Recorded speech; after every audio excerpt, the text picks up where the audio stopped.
Sorry, everybody was just setting up everything. This is my second time going live. The first time was the other night. It seemed to be a decent success, so I figured I'd do it again.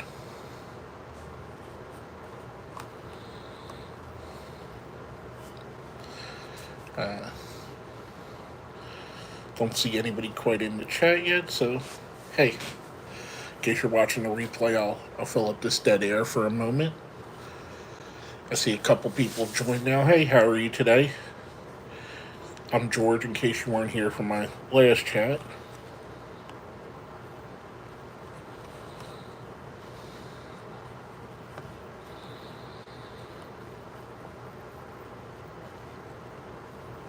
Hey, Pierre, how you doing? I'm doing good. How about yourself tonight?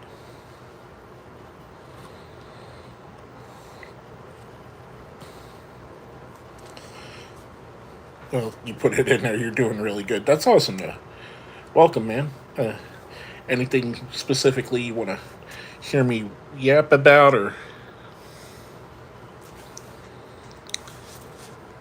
how was your Sunday? Are you a football fan, a wrestling fan, anything of that nature?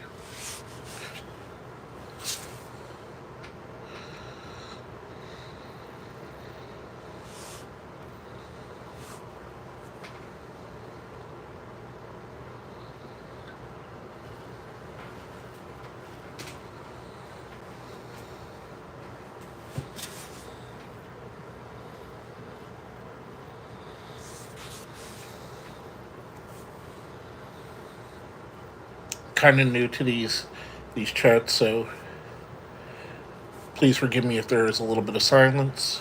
So, first question: how do you feel about the Motor City Machine Guns, Alex Shelley, and Chris Sabin joining NXT soon?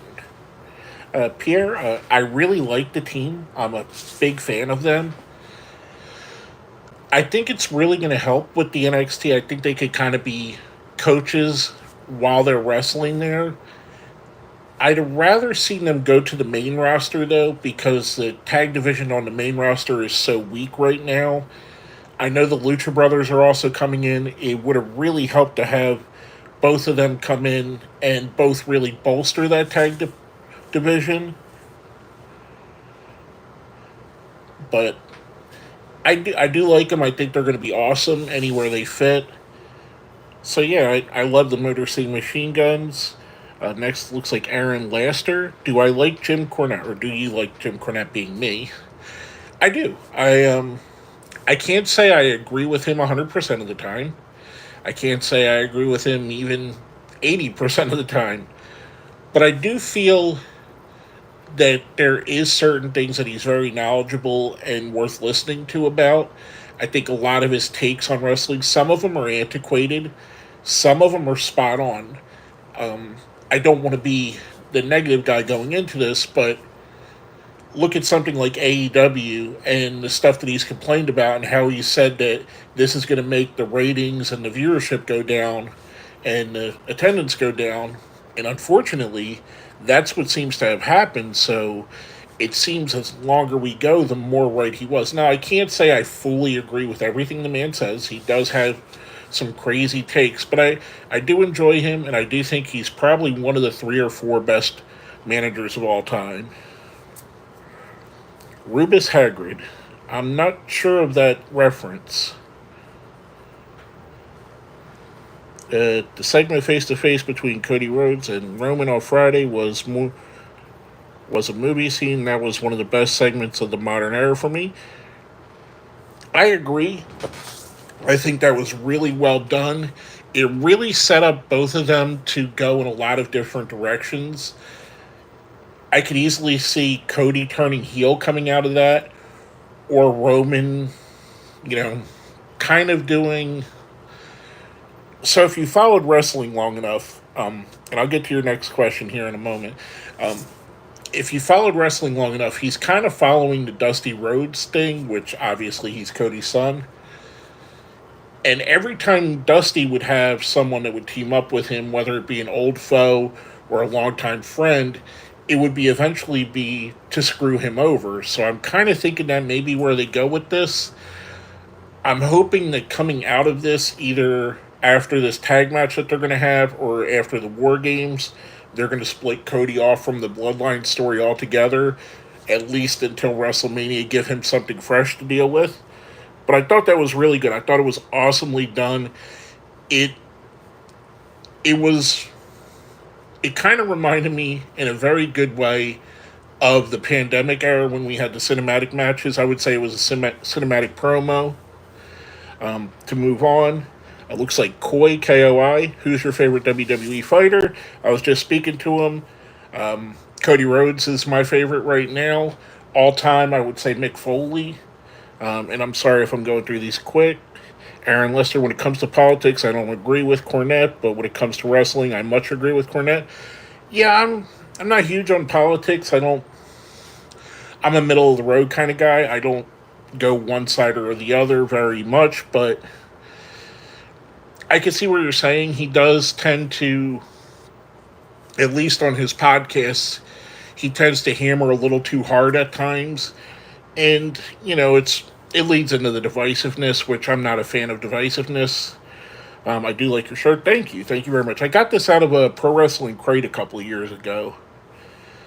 Pierre, after the Hell in the Cell match at Bad Blood, what do you think will be next for Punk and McIntyre? What's next in their feud for them? What's their next feud for them?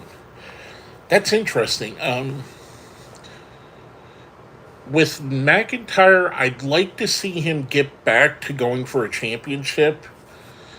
And I'd kind of like to see Punk go on to a feud with someone like Bron Breaker or maybe Bronson Reed, someone he could help build up. I think maybe McIntyre and Damian Priest would be a nice feud to go on to get both of them away from what they're doing now. I hadn't really thought about it, to be honest, because the feud's been so good that I'm not thinking about what's happening next. I would say McIntyre and Punk is the feud of the year for me. What are my top three worst factions? Mine are Undisputed Kingdom, number 3, Retribution, number 2, and the Dungeon of Doom, number 1. Let's see. Worst factions. I'd have to go the Core as my number 1. They're probably the worst faction of all time for me. Retribution is pretty bad. I'd put them probably right in there, number 2. And to think of number 3, I don't think the Dungeon of Doom. I like the Dungeon of Doom for what it was. I like the campiness of it. Trying to think. The Union was a pretty bad faction, not for the people involved, but for what it did. So maybe the Disciples of Apocalypse, that was pretty bad too in the gang war era of WWE. The Nightmare Collective, that's a bad faction. I love the people in it, but together they not so much. And Aaron saying, did AEW drop the ball with FTR? I wouldn't say at first they did. It kind of feels like AEW's dropped the ball with the entire tag team division, and it doesn't feel like any team there feels special. Whether it be FTR, the Young Bucks, the Acclaimed, all of their top level teams kind of feel like they're just doing nothing with them now. Whether it's because they're stuck in like a 6-man tag war or some other feud, I just feel like the whole division's lackluster right now. And I also kind of think Dax has hurt FTR a bit with the way he interacts with people on Twitter. I think he's kind of left a bad taste in a lot of people's mouths. So for that, yeah, I would say I'm going to lean towards they are dropping the ball with him, but I think they're dropping the ball with the entire division. And Pierre says, I predict that Bad Blood, Raquel Rodriguez will return to help Liv Morgan win against Rhea Ripley, and Raquel Rodriguez will be an honorary member of the Judgment Day. I'd love to see it. I love Raquel. She's really fun to watch. Her and Rhea have had some really great matches. I remember before she was on the main roster when she was in NXT, I live in Florida, so I get to see a lot of the NXT shows. And very early on, she was put out. Most of the NXT shows have like a meet and greet, and they would put her out a lot. And every time I got to talk to her, she was super nice and super cool to all the fans. So I hope for all the best for her. I hope the skin ailment she's dealing with, I forget what exactly it's called, but I hope that that's cleared up because to me, she's awesome. To me, she's one of the few women that could stack up with Rhea Ripley and look like they belong in the ring with her. But yeah, I enjoyed it. Do you think Triple H brought back prestige to the King and Queen of the Ring tournament? Lost with the fact that Nia Jax and Gunther are now world champions. Um, yeah, yeah. They're. I feel like the King and Queen of the Ring is as important now as it's been in a long time. I did like Woods having it, but yeah, it obviously was a route to them being champions. I would like to see maybe next year, even if they become champions, keeping the crown on for a while. That's the one thing I'll say is a little bit of a negative on it. If you think back to like Booker T and the King Booker era, he would keep the crown even if he was world champion. So to that, yeah, I think he's doing good. I like their the winners for this year, and I like what they did to elevate them. Nia especially, because I don't think anybody really expected her to be as good as she is. But yeah, I liked it. What is my favorite version of the Horsemen? I mean, it's a cop out because it's the one pretty much everybody says with Barry Windham, Arn Anderson, Tully Blanchard, and Ric Flair. I do like. I'm a fan for the Flair, Anderson, Brian Pillman, and Benoit version, even though it's very shortly lived. I'm a fan of the original version, Ole Arn, Flair, and Tully, but my favorite's the one that, I mean, everybody says it's their favorite. Arn and Tully, Barry and Rick. I think that's probably the best group of talent, as close to the prime of their careers as they could be in one grouping, if that makes sense. What's my opinion of Mercedes Moné in AEW? Because I think her run right now sucks. I agree. She's not doing well there. I think I think the pivot to make her a heel was a good idea because she was not coming over well.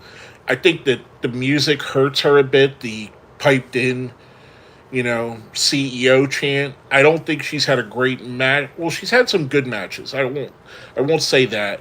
I think her feuds have been lackluster. I think, and this is not a knock on Mercedes, the wrestler, the talent, but I think she's one of those wrestlers that probably does better with a script. And being unscripted, we kind of see she's not that good of a talker. And, it's with AEW, I feel like a lot of their cards are dream match, dream match, dream match with no build up, and it's kind of hurting her. I don't think she's lived up to the expectations yet. She should definitely not be the top paid woman wrestler in the world right now because I wouldn't even put her in my top 10 as far as right now. But hopefully she turns it around. I can't wait to see the Xavier Woods versus Kofi Kingston and New Day Exploded that they are teasing on Raw right now. I'm hoping they go a different way with that. I hope this is all a MacGuffin for them to bring back Big E for Big E to patch up the family. But that's just me being optimistic. I love Big E. I think Big E is sorely missed on television. A big, strong guy that can actually go in the ring and can do comedy as well as being a powerhouse. I mean, you don't get many of those. So I think that's the direction they're going to go. I kind of think if they were going to break up, or I almost called him Judgment Day, if they're going to break up New Day, I think it may be a little bit too late in the process. Because to me, I don't think either guy is going to do anything serious as a solo wrestler after New Day. But we'll see. I mean, I've been wrong before. Mercedes was having trouble with her wig at the pay-per-view. Yeah, the last about 5 minutes of the match, she was holding it on every move. Whoever was the gluer or the gluey or whatever the problem is, they need to figure it out by the next time she wrestles, because that just was distracting. It took away from what was otherwise a pretty good match, in my opinion.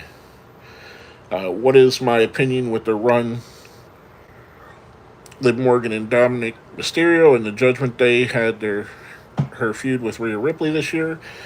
I like what they're doing. I very much like Judgment Day. I very much like Liv. I like Rhea's probably the best women's wrestler in the world, so can't really say anything bad about her. I think it's perfect what they're doing. I think Judgment Day and the storyline with Rhea, with Liv, with Dom, I think it's been perfect. I think they've done really well with it. But yeah, so I enjoy that. And I'm just, give me a second, guys, because I'm moving something around here so I can see the chat a little bit better.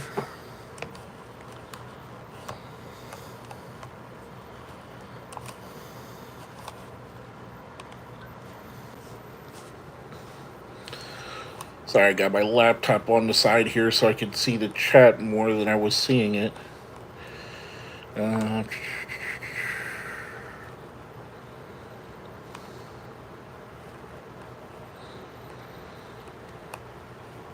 so there we go. Alright, do I think Liv Morgan will be number one in the women's PWI this year? It's highly possible. I can't think of anybody else that might take it from her. Maybe Roxanne Perez. I could see them giving it to her. Jordan Grace might be one. But yeah, Liv has done amazing work, so I could definitely see her doing it. You got to remember with the PWI 500, it's very much a kayfabe. I almost called it K500. A kayfabe list, so it goes off of wins and losses. And I'm trying to think exactly if she has quite that win-loss record like someone like Jordan Grace or Roxanne Perez would. But her story is probably one of the better ones right now. I want the American-made faction now to help Chad Gable finally win the IC title. That would be really cool. I think Gable is one of those guys, and sorry, I'm still working on things here. Gable is one of those guys that's had all the potential in the world, but just for whatever reason, whether it be booking or something with himself, has not ever put it all together. And I know it looks like an earthquake right now. Sorry, guys. But yeah, that would be really cool. I'd like to see him have a run with the IC title. I don't see them beating Bron Breaker with him, but maybe he wins off the person that wins it off of Bron Breaker, if that makes sense. Like if let's say Sami Zayn beats Bron Breaker, they could go back. But yeah, I think that would be cool too.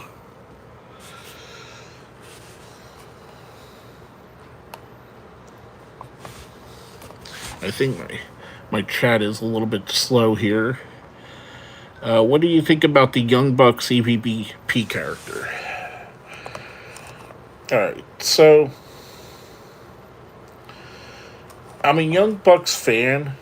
I don't know that I like this character, though. I don't feel... I don't know. To me, it's been underwhelming.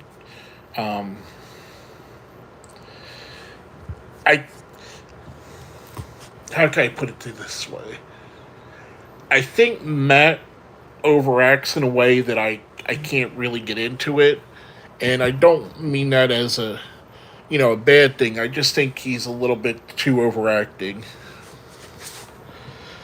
I bet you're a big Bob Eaton fan. I mean, everybody is a big Bob Eaton fan. I'm 47, so he was at his prime when I was a kid. So yeah, I definitely am. Do you think the final boss, The Rock, will reveal himself as the real leader behind Solo Sikoa's bloodline? I think that's the one that makes the most logical sense. And the longer we go, and again, I'm sorry about keep moving stuff around, guys, but trying to make it a little easier for me and you guys all. I kind of think that's what the way they're going to go. I'd like to see maybe if he came back and maybe him and Rock do a two-man power trip kind of thing where they're both going against the rest of the bloodline. I'm hoping, he's going to be back. Probably, I would say he'll probably be back after Survivor Series because the way I see it playing out, I think whatever happens at Bad Blood is going to set up the Survivor Series match with the Bloodline versus Roman, Cody, maybe Kevin Owens and Randy Orton. And then I think that's going to facilitate Roman putting back together his Bloodline because the super team couldn't get the win. That's when I think he's going to bring Jimmy back. I think he might reach out to Jay and maybe even bring Sami Zayn back into the fold and have a full-on bloodline war with the good bloodline versus the bad bloodline. It'd be kind of cool, especially for the arc for Roman making up for his past discrepancies, getting back the guys into the fold that helped him get there.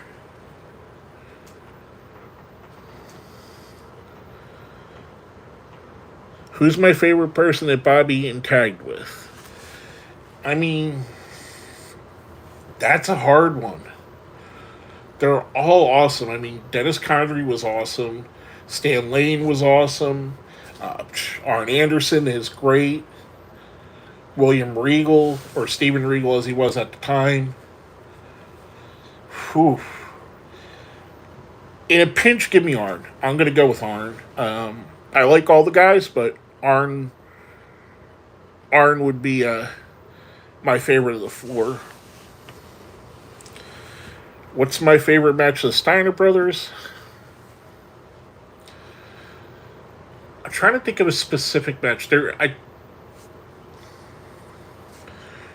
I do like there's a Steiner Brothers Head Shrinkers match from an early episode of Raw that I thought was really good. Probably one of my favorites of theirs.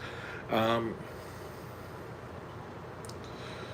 to think of ones that stick out in my head right away. Steiner Brothers versus Muta and Sting was pretty good. And I'm probably saying this wrong. Saying these matches wrong, maybe. I haven't really thought about Steiner Brothers. Believe it or not, Steiner Brothers and Outsiders, I always liked their matchups. I thought they were really good. I couldn't necessarily needle down to one specific match. I don't think, and this isn't a knock on the Steiner Brothers, because all their matches, if I was to grade their matches, they'd all be in that 3 to 4 out of 5 scale, where I don't think they have anything that's a 5-star match, but not in a bad way. I think they're very, very good. They don't have, to me, that one signature, this is a match you have to watch. I think it's more of a you have to watch their entire career, if that makes sense. It's not like you could point and say with Mick Foley, you have to watch the Hell in a Cell match. So for them, I think it's more of a accumulation of their entire career than just one match. Your favorite was Arn as well. Pretty awesome. What's my favorite wrestling storyline of all time? My favorite wrestling storyline of all time is from ECW, and it's Raven versus Tommy Dreamer. If you haven't seen it, it's so hard to explain now, looking back at it, because it was so entrenched in the 90s as well, especially the Raven character. But the basic backstory with them being friends in summer camp, that Tommy Dreamer was a bully to Raven, and now Raven's coming back to torment Dreamer all these years later. He brings in Beulah McGillicuddy, who was a fat girl in school, but now she's a beautiful supermodel that posed for, not Playboy, Penthouse, and she was very attractive. All the different people that got entwined with that, Luna Vachon, the Dudley Boys, the Pitbulls, Francine, Stevie Richards, the Blue Meanie, Sandman got involved with that. That whole storyline for the 2 years that they did that, I think that's the peak of wrestling storytelling. Bloodline has to be up there. Bloodline is a really great story. The Mega Power storyline is great. If we take away the payoff, Starrcade 97, Sting versus the NWO is up there. I mean, these are all, I would say these are all my favorites, but Raven and Dreamer is my favorite of all time. Those would be the rest. Let's see, what else do we have? Which one is your favorite, Hollywood Rock or Final Boss Rock? Final Boss Rock. I liked Hollywood Rock. It's basically the same character. But I think the Final Boss Rock was more of a jerk, more of a bully than Hollywood Rock. I think this is a more refined version. I'd like to see more of that. Like the videos of Steven Regal trying to teach Bobby Eaton to be sophisticated. Yeah, those were really good. Those were really funny. Regal has a way that almost no one of his stature does, where he could get away with being as ridiculous as humanly possible, but you still think that he could beat any wrestler in the world because he's that talented. And it would, you could see him easily be in a comedy match with R-Truth or being a world champion. So Regal is amazing. Regal is one of the most underrated guys of all time, in my opinion. Do I think that heel Roxanne Perez is the best thing in NXT right now? Because I do think so. Do think that personally. It's a great character.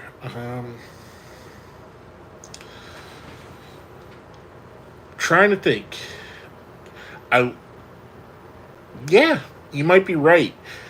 All of the other people that I really I like to watch NXT for are kind of still in the early portions of their career, like Javon Evans. I think he's amazing. I wouldn't say he's the best part of the show, but he's got a bright future. Jada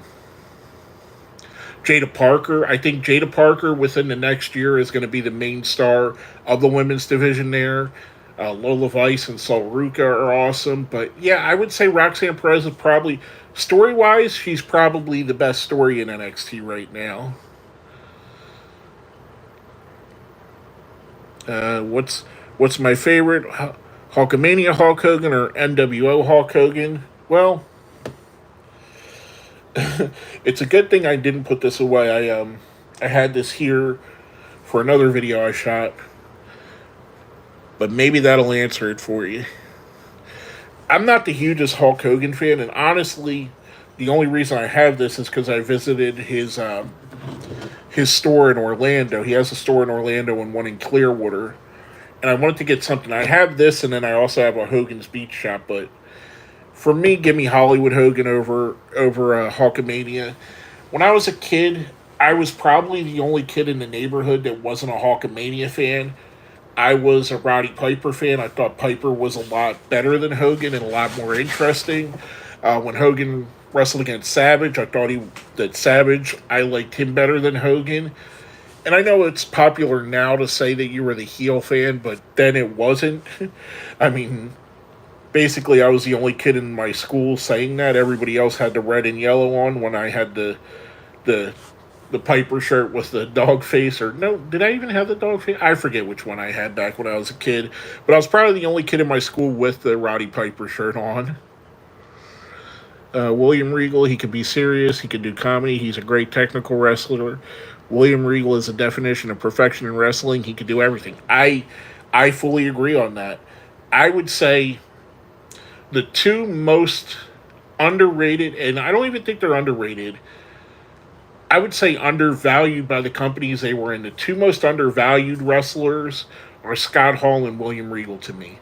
To me, Scott Hall and William Regal not ever being a world champion is bonkers. It makes no sense at all to me. They both would have made amazing champions at some point. I think they're both just that great. Roddy Piper is an incredible wrestler. Yeah, he was my first favorite wrestler. My mom said that I watched wrestling before when I say I remember it, but my first real memories of wrestling are that early 84 era, right before Hogan became champion, because I remember seeing David Schultz and Roddy Piper there, and Hogan wasn't champion yet. I think he may have just came in, because I remember I was already watching when they ran the recap of Hogan beating Iron Sheik for the World Championship. But right that era, David Schultz and Roddy Piper were what brought me into it, because at first they were packaged together. Piper was his manager. I think he was dealing with an injury coming off of Starrcade '83, and those were my guys. Those were the guys I cheered for. I was sick, so I didn't quite understand yet that they were bad guys. They just were most interesting to me.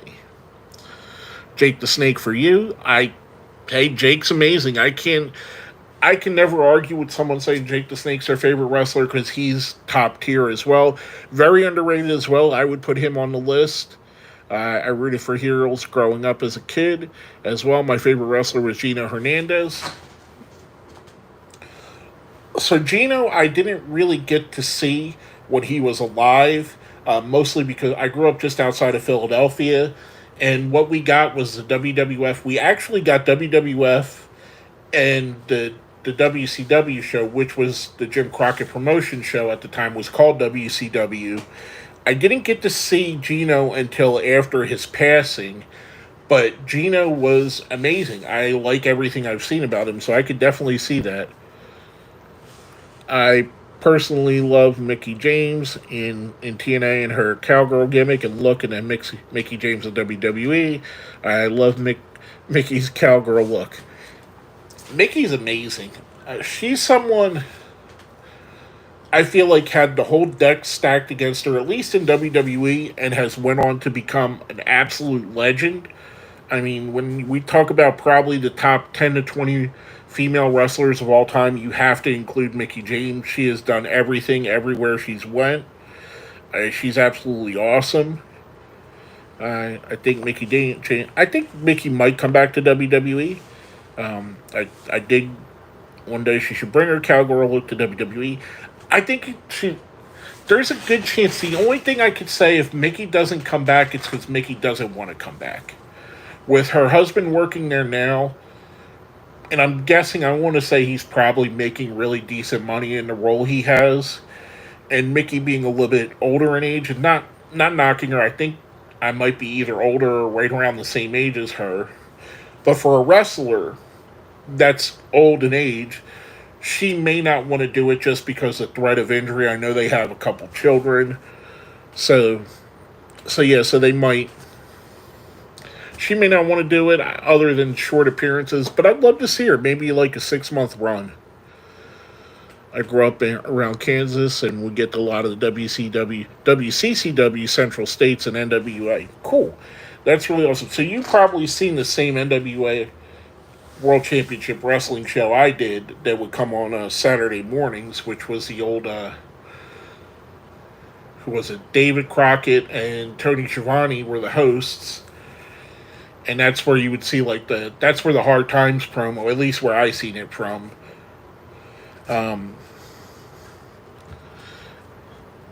Let's see, who for you right now is the wrestler that got the worst booking in AEW and WWE? Where'd that go? Alright, so I guess someone deleted that as I was reading it. But I will try to answer that. I didn't see who it was. Sorry about that, because they went away. Worst booking wise in AEW, I have to go with Wardlow. Wardlow's the one guy that really looked like he could be a major star that I think the booking has really hurt him. I would say maybe Powerhouse Hobbs as well. And again, this isn't a knock on the guys. These are guys that I thought were going to be really big talents, and their booking has just not made them that. Ricky Starks probably a little bit.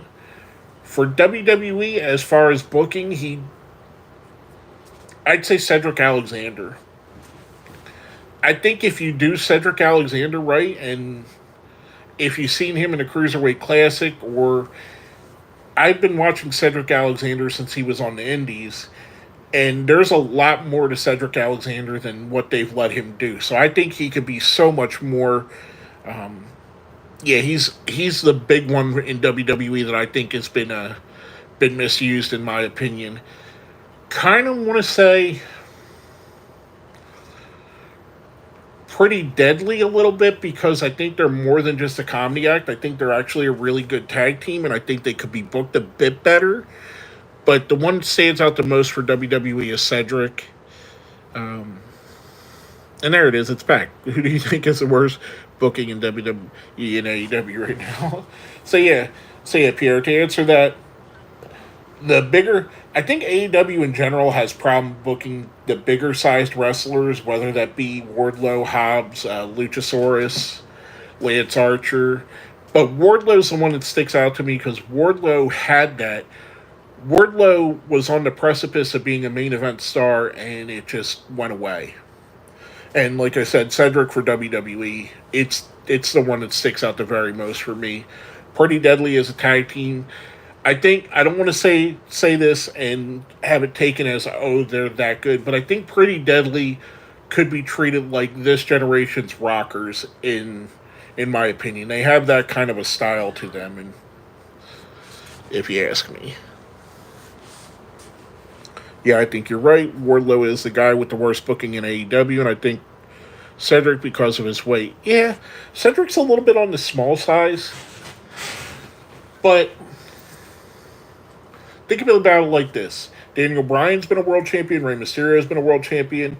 Chris Benoit's been a world champion. Eddie Guerrero's been a world champion. Chris Jericho's been a world champion. Shawn Michaels has been a world champion. And all of those guys, Shawn maybe not so much as the others, were small for their size. So I think he could have overcame that. But again, for whatever reason, they just haven't put the rocket on him. Have you ever read the book of Death of the Territories by Tim Hornbreaker? I did a couple years ago. I thought it was fantastic. I just re-listened to it on an audio book because it came up on Spotify as free. I got Spotify Premiere, and it was a free audio book, and I re-listened to it again. Hornbaker makes some really good books. I don't remember what the other ones I've read of his, but I know I've read a couple. Yeah, it's really, really good. And the way he explained everything, it was so awesome. It's so great to have people like him out there that are putting out independent opinions other than the WWE facts.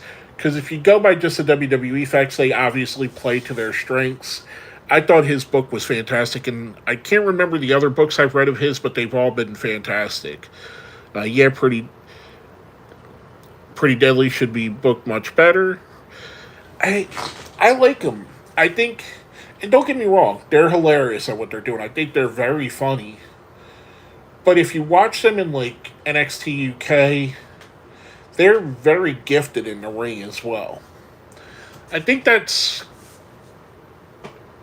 hurts certain people, like a Grayson Waller. I think his natural charisma gets him pigeonholed into that goofy sidekick role more than letting him build his career to something else. And I think they're kind of pigeonholed that same way.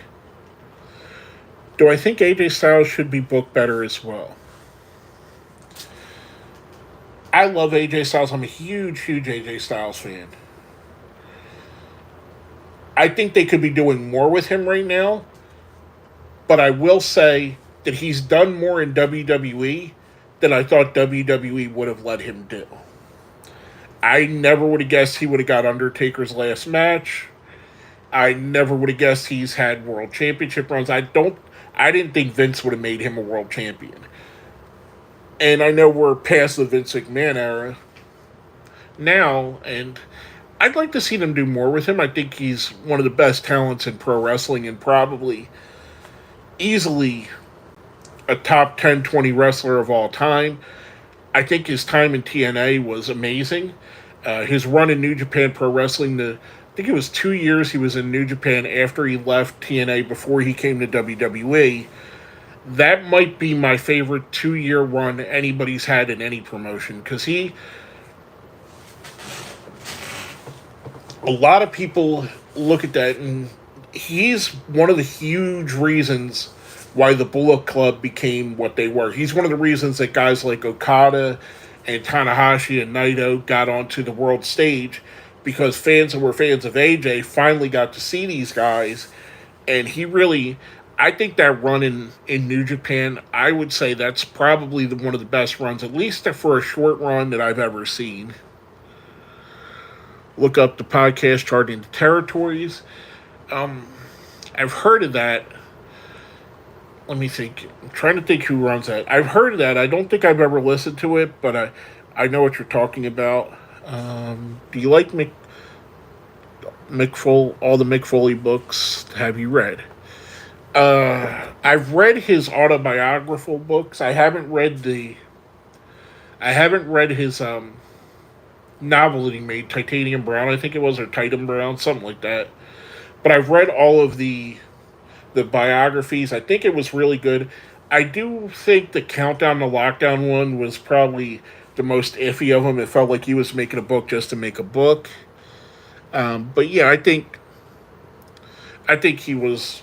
I mean, Mick is great. Mick is one of the best minds in the history of wrestling, and definitely probably the best writer in all of wrestling. Do you think Bon Jovi should do the Super Bowl one day? Yeah, why not?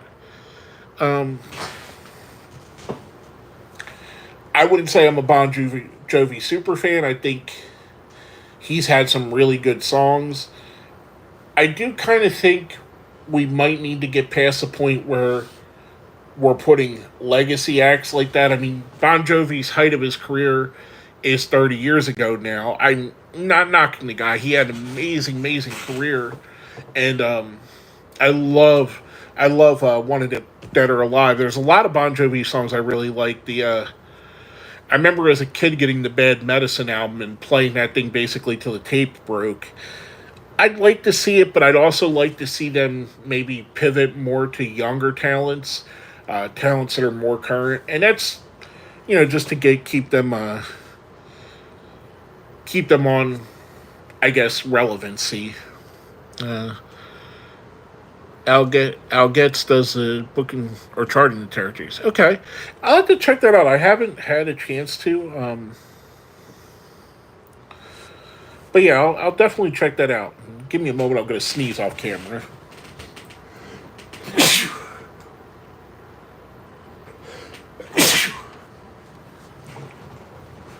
Sorry about that. All right, let me get back to this. Sorry, guys, that just came out of nowhere. Uh, what's your favorite Macho Man promo? I mean, everybody points to the cream of the crop one. I think the Lust in Your Eyes one is probably the best one in my opinion because he sold that jealousy and hatred so much in that promo. There's one I can't remember exactly what was said in the promo, but it was during his feud with Jake the Snake Roberts.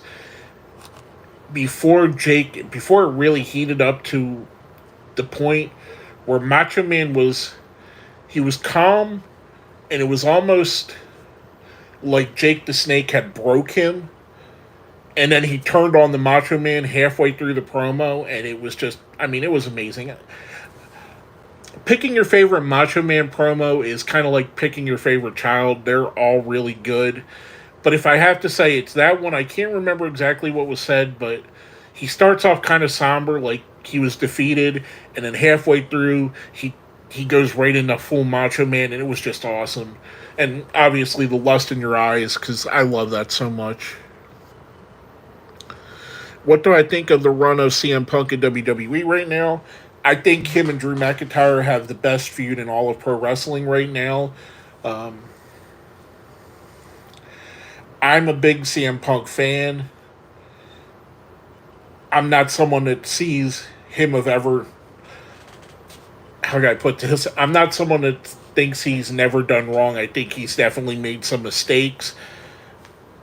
But for me, I think wrestling is better with CM Punk in it. I think he's one of the better talkers in the history of wrestling. And this feud, the way they've done everything they've done with Drew McIntyre, I think it's top notch. I think it's made you care about stuff as stupid as a little bracelet. And that's when wrestling's at its best. When you have that physical attachment. Because it's not it's not just the bracelet, it's what the bracelet represents. And we all can understand that. We all have family or friends that have given us a gift, and either it's been broken or got lost, and we wish we had that back. But yeah, I think it's awesome. I like the role he's in. I've heard him say that he wants to settle back into a mentorship role, but I do know he wants to main event WrestleMania at some point. So maybe we give him the main event of WrestleMania Night 1, and then he kind of falls back more down the line to help the younger people. That's my opinion. I think he's awesome. I always like the cream of the crop, and the one on Hogan where he said Hogan was dogging and showboating. Yeah, that's like I said. You can't go wrong with any Macho Man promo, especially during that Mega Powers build and story. I think that's, if we talk about the best storylines of the Vince McMahon era of WWE, that has to be the top one. The Mega Powers, the whole story, the build up, the fall, the feud. I think that's the best story. Austin and McMahon is good, and I like it. Don't get me wrong, but I think the Mega Powers is the top one. The Real Hurricane Rana Funk. Hey, welcome back. You were here the other day. How are you doing? I remember that name is awesome. I love your screen name, and I think Pierre was here, and Aaron, I think you might have been here the other day too. But yeah, welcome back. Thank you for coming back. I appreciate that so much. And for you other guys that I didn't say that to earlier, sorry, but I do appreciate you guys coming back. It does warm my heart. I'm just kind of trying these things. Did you ever think there would be a day when a McMahon did not own WWE? No. I thought you would have to pry the WWE out of Vince McMahon's cold, dead hands. And even at that time, I think it would have went right to Stephanie or Shane and passed down to their children. It is such an uncharted territory. I mean, my entire life, and probably anybody's entire life that's been on here, the WWE or its previous versions have been either owned by Vince or his father, and it's just insane. The one thing that gives me pause about that is, as big as WWE is right now, with a company owning it, they could shut down WWE at any time. It's not their passion. This is something to them that's there to make money. So let's say WWE goes on a 2-year run where they're not making money. Do they shut that down? Do they give it the chance to build back up? Also, we're sitting good now with Triple H running the show, but it's a business. What happens when they decide Triple H is making too much money or they want to go a different route? And like WCW in the early 90s, they bring in someone that ran Pizza Hut or someone that doesn't really know what they're doing. That part of it scares me as much as I'm glad that Vince McMahon, the human being, is outside of wrestling, because he's a terrible human being. There's no doubt about that. Allegedly, we'll put that there so I don't get sued. But it being outside of the Vince McMahon family, it takes away that love that I think he had. Which faction of NXT was the best for you? The Undisputed Era or Toxic Attraction? Undisputed Era, I absolutely love, but you've hit me in the soft spot. Toxic Attraction was my favorite of the two. I am a very huge Gigi Dolan fan. I'll put it to you in the simplest way possible. I am a straight man, and out of all the women I see on television, I think Gigi is the one that is the most attractive, and I hope that isn't coming off very pervy. But yeah, for me, that's why I would say Toxic Attraction. But Undisputed Era is great. I thought the day that Vince wasn't running it would be the day he passed away. I 100% agree. I thought either there would be that or there would be a hostile takeover from the inside. Stephanie having, you know, buying him out. But yeah, that's the only way I've seen it happening. JCW Lunacy. So we got a juggalo in the room. Whoop whoop. I'm a fan of the Insane Clown Posse. Um, haven't really listened to much of their newish stuff, but I like their older stuff. I haven't caught any of the Lunacy shows yet. I keep wanting to. Have they been good? I like some of the older JCW stuff. Holy Trent Acid was really good on there. Corporal Robinson, which I know they've had a falling out with him, so I don't expect him to be on there anymore. And obviously Trent Acid's not on there anymore. Man Pondo, all those guys. I like the old stuff. I haven't caught up. Haven't seen Lunacy yet. Has it been any good?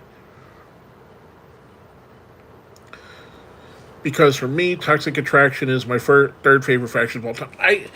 I love them. To me, they were kind of like an updated version of the Beautiful People in TNA, if you remember them. And I think the talent, not knocking the Beautiful People, but the talent in Toxic Attraction, when you got to the ring, I think was better than the talent in the Beautiful People, if that makes sense. JCW Lunacy is good. I'm going to catch up with it. They have, I think it's 3 episodes now, right? Or am I wrong? Are they already on their 4th? I might be already behind. This is why I don't catch it, because I'll look and I'll see, it'll come up on my YouTube feed, and it'll be like 12:30 at night, and I'll be trying to go to bed, and I'll go, all right, I'll save that for tomorrow. I'll watch it tomorrow. Kind of the same way with MLW. And then I'll totally forget to watch it, and then the next week comes, and I do the same thing, and now I'm three or now 4 episodes behind. Yeah, I'll probably set some time away to catch up on it. Let me ask you, if you're a long-time JCW fan, is it formatted like their old shows that they used to put out? Or have they evolved it? Is it more like, let's say, a GCW type show now? I know they lean a lot into the hardcore because that's the kind of wrestling the clowns love. I'd assume that it's more akin to what we see on GCW. I know Willie Mack is there, and he's one of their big stars, so I definitely want to check him out in there. It's more like NWA Power. Oh, that's very interesting. Well, that makes sense. He's been working with Billy Corgan as well. That's very interesting, though. Okay. I'm definitely going to check that out. I like NWA Power. I think the show itself is good. I don't think the roster that they have right now, and I'm sorry to say this because I want them to do well, I don't think the roster they have right now is as good as it was even 2-3 years ago. I mean, they've lost so much of their top tier talent, whether it be Camille, whether it be Nick Aldis. That's the people that would really watch the Power show for. And there's really a vacuum where, as good as EC3 is, I don't think EC3 is your main star of a company. I think he's a good talker. I think he's a good mid-card champion and maybe sometimes world champion contender. But I think you need that person like WWE needs Cody or Roman, or AEW needs someone like Ospreay or MJF to be their lead guy. I don't think NWA Power quite has that person. I'd love to see them get a person like that because I hope it does better. I am wrestling YouTube. Okay. Yeah, I like a lot of stuff on YouTube. Do you watch any of Reality of Wrestling, Booker T's promotion? I really like the stuff that he does there. What is AEW's problem? Oof.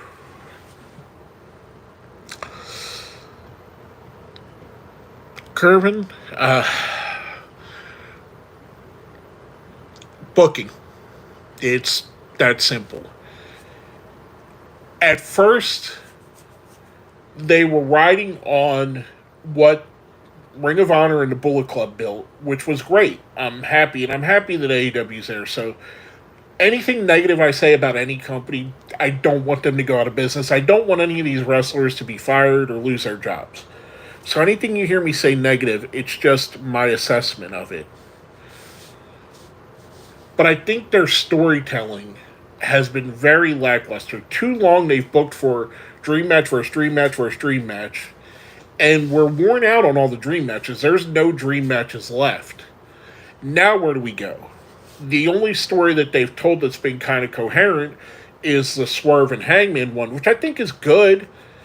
I think they've went a little too far and a little bit into the realm of silliness.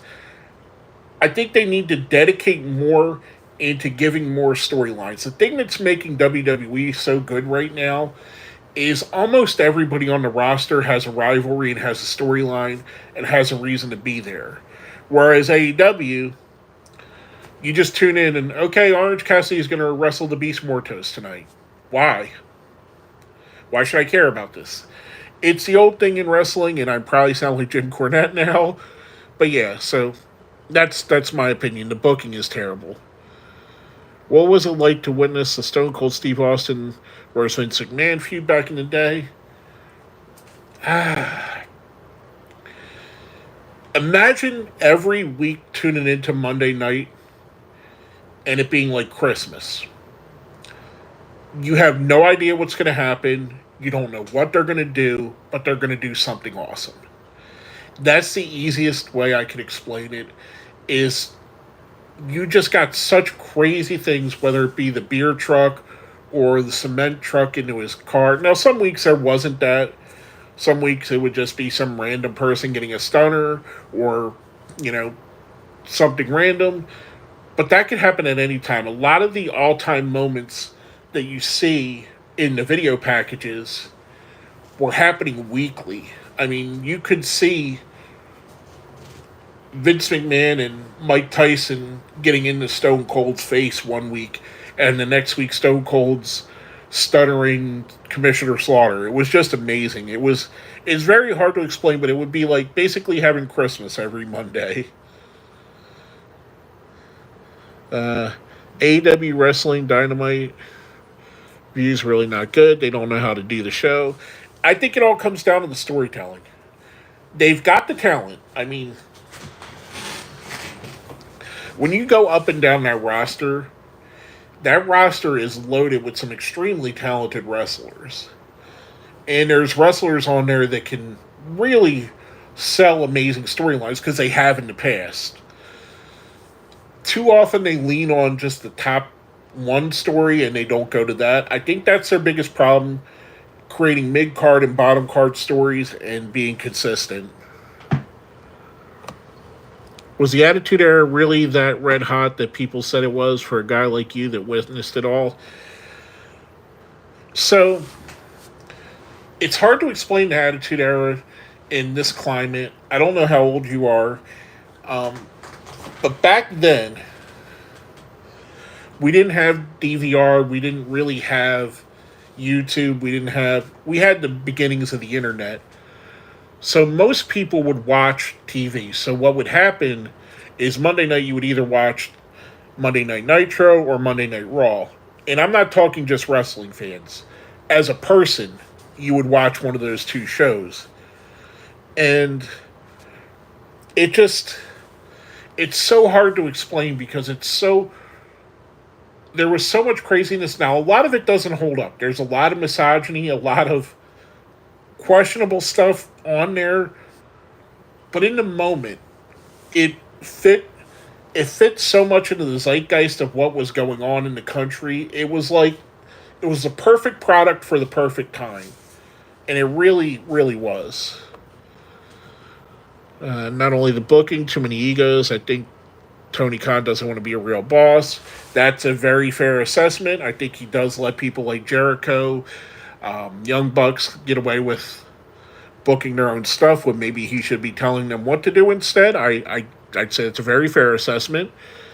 What is going to be like for you to see another Nigel McGuinness versus Bryan Danielson match next Wednesday at Grand Slam for you. As much as I want to see it, I don't want to see it. Because what if it's bad? What if it's Undertaker and Kane versus Shawn Michaels and Triple H in Saudi Arabia? We've seen Nigel wrestle, 5 minutes in the last 15 years? And that's not saying that Nigel wasn't great in his time. He was, if you didn't see the Ring of Honor run of Nigel McGuinness. He was special. He should have been right up there with Danielson as one of the top stars in the world. I'm cautiously optimistic. I'm hoping they could give me a good to solid match. I'm not expecting a great match out of them just because of that, but I don't want to see them tarnish the legacy of their feud either. If you have the power to change one WrestleMania match ending, any match, what is it going to be? Simple, WrestleMania 30, The Undertaker never loses streak. I mean, come on. I like Brock, don't get me wrong, I'm a Brock fan, but no one should ever took the streak away. That's the easy one. What's my thoughts on Nick Wayne? Nick Wayne has a lot of potential. I think for me, he needs to put on about 20 pounds. Sorry. I think he would be served better if he put on a little bit of weight to fill him out. He's got the intangibles that a lot of people don't have. He's a good wrestler, but he's got a look to him that look kind of like Christian, where you just want to punch him in the face.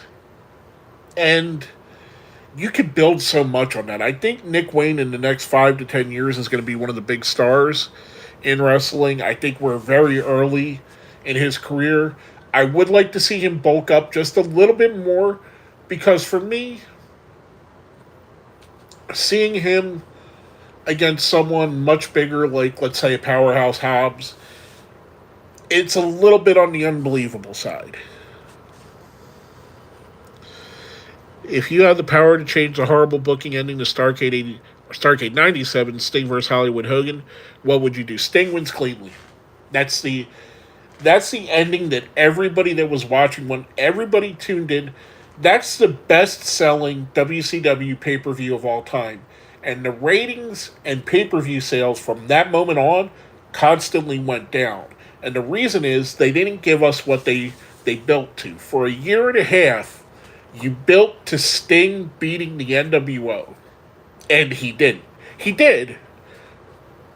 But it was so crappy. Whether it be Hulk Hogan politicking, whether it be whatever it was. It deflated the feelings of all the fans that wanted it. Everybody that tuned in for that wanted to see him beat Hogan, wanted him to disband the NWO.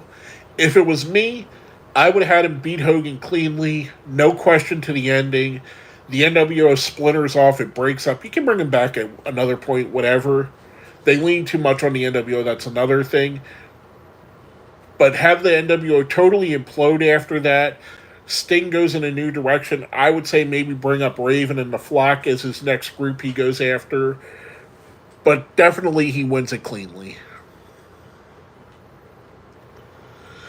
With Triple H booking the show, do you want to see WrestleMania go back to one night?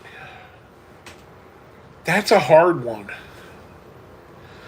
I like the spectacle of one night. I think it makes it feel more special. But as someone that's been to the marathon WrestleManias before they went to 2 nights, WrestleMania 33 in Orlando at Camping World Stadium, that was an 8-hour show. And even more because I got there about 1 p.m. and they let everybody in. There was a pre-show. There's all of that. And it just, by the end of the night, it was just like, please just end this show. So, yes and no. I think the spectacle of a one-night WrestleMania is great. I love the fact that the premium live events are only 4 or 5 matches and they get you out of there. But I also like the fact that WrestleMania puts two main events on. I'd like to see it where instead of it being like the two top men's matches, maybe one night's a women's match and the next night's a men's match, just to make it feel special again. Do I think that Bron Breaker is the next Goldberg or the next Brock Lesnar of 2002 to 2004?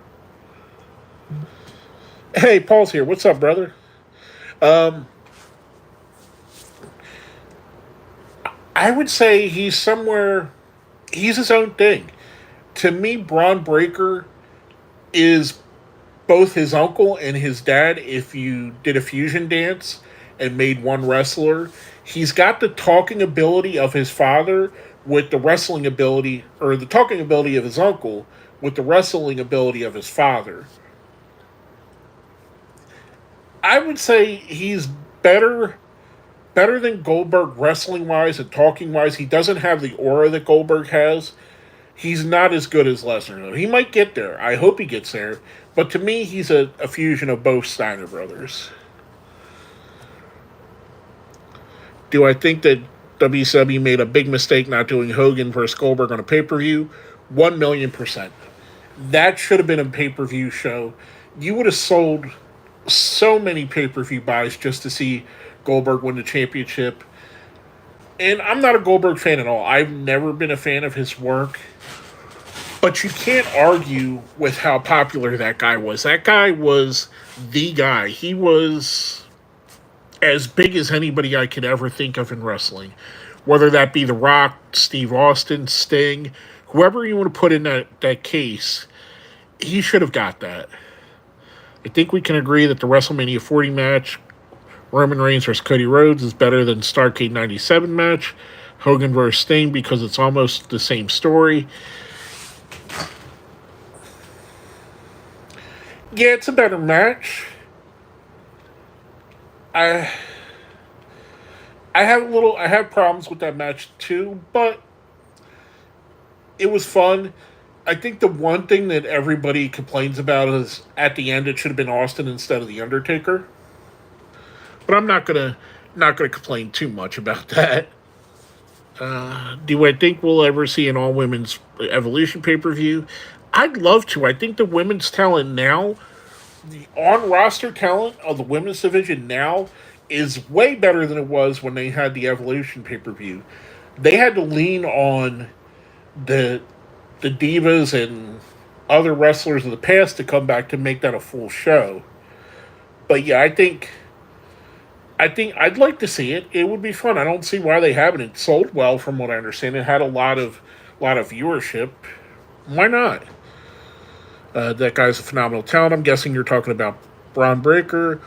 The story of OG Bloodline versus the new Bloodline right now is like NWO Hollywood versus NWO Wolfpack storyline in WCW back in the day. Similar. Um,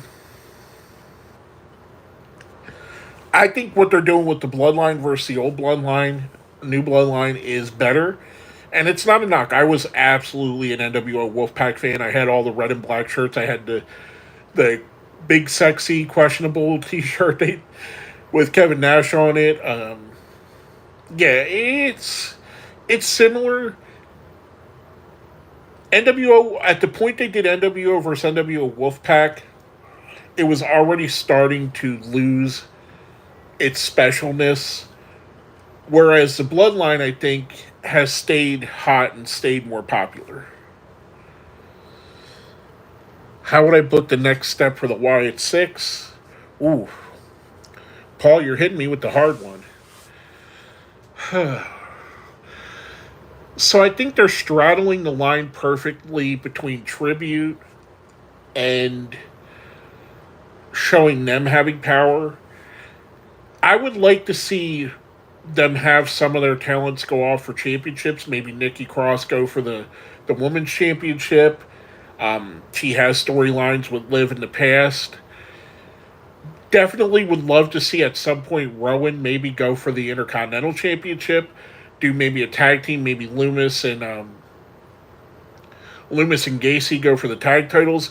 I'd like to see them do that. Try and go for championships, not be just this team that goes after people whose families broke up, evolve it a little bit more, get more out of that. I absolutely love what they've been doing with them. I think their debut is one of my favorite debuts in the history of wrestling. I thought that was absolutely done well. It's perfect cinema. It felt like, in the very best way, Rob Zombie was directing it. And I think they've been towing the line very great. I want to see them do more. I want to see, maybe Bo Dallas win the King of the Ring and dedicate it to his brother, or something to that effect. What do you think of Uncle Howie, Bo Dallas, and the rest of the Wyatt Six? I think I just covered that a bit. But yeah, I absolutely love them. I think they're towing the line perfectly between tribute and doing what they're needing to do. Because they have all the callbacks to the Wyatt family. I do like that they've tried to keep them more in the realm of probability.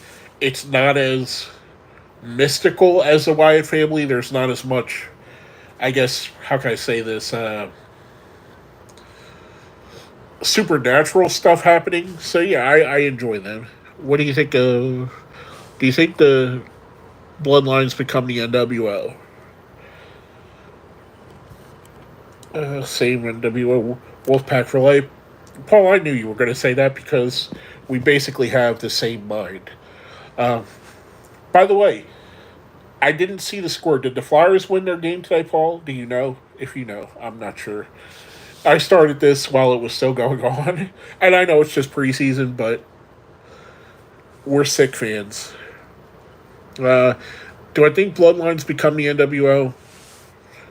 I think they're different. I think there's similarities. The Bloodline, to me, more feels like Succession than anything in WWE. It feels more like The Godfather. It feels more like The Sopranos than it does comparing it to a wrestling faction. I think that there's so much intrigue with the Ula Follow, with the way that they interact with everything, with the fact that it's constantly evolving, and the whole thing is predicated on the insecurities of the person in charge. So now you're starting to see a little bit of the insecurities of Solo Sikoa, who he's aligning himself with. I think this is one of those things. I wouldn't compare it to the NWO. I would compare it to something like Chaos in New Japan, where there's a hierarchy within Chaos, but there's always chaos within Chaos, where there's always somebody looking to usurp the leader of Chaos, if that makes sense.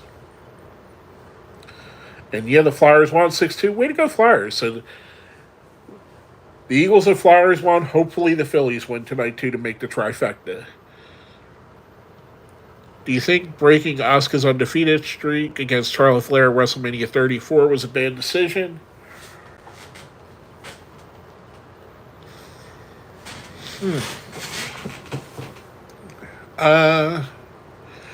No, but I think Asuka could have been booked better.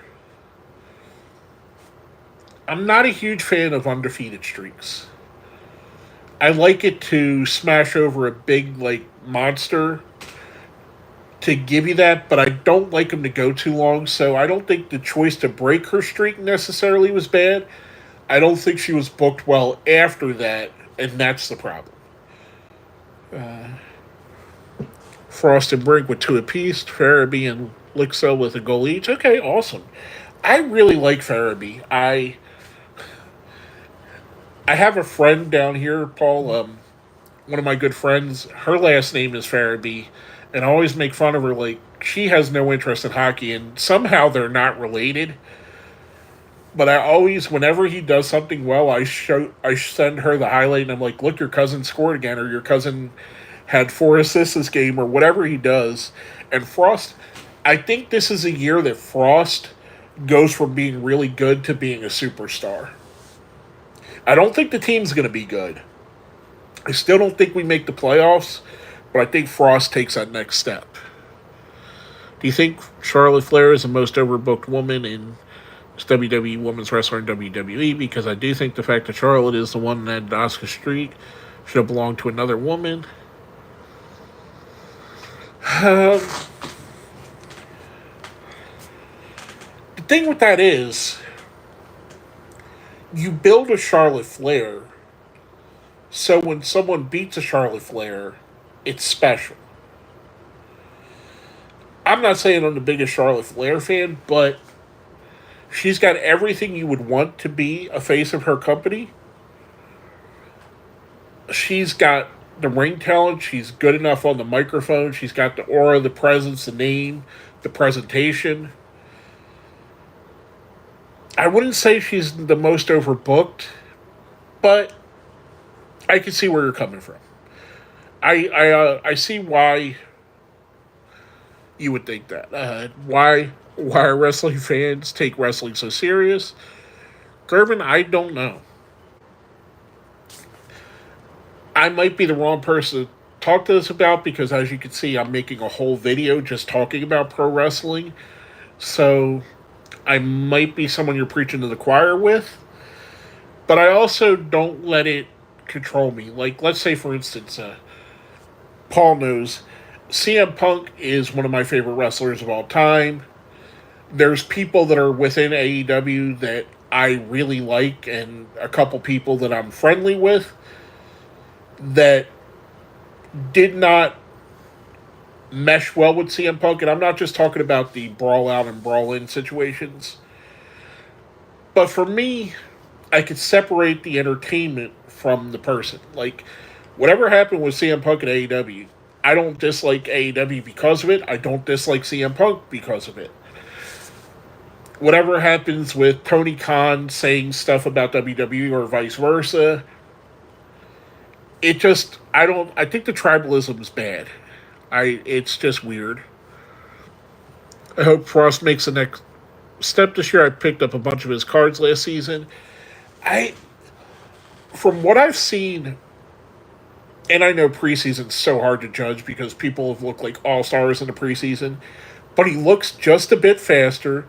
He looks to be just a bit catching on more. I think Frost makes a big jump this year. I really want Charlotte to change her character, the same with Natalya a long time ago. The thing with Charlotte is, I don't know where you go with the character. What could she be other than Charlotte? She can't have a Nikki Cross reinvention where she's almost a superhero. It wouldn't work for her.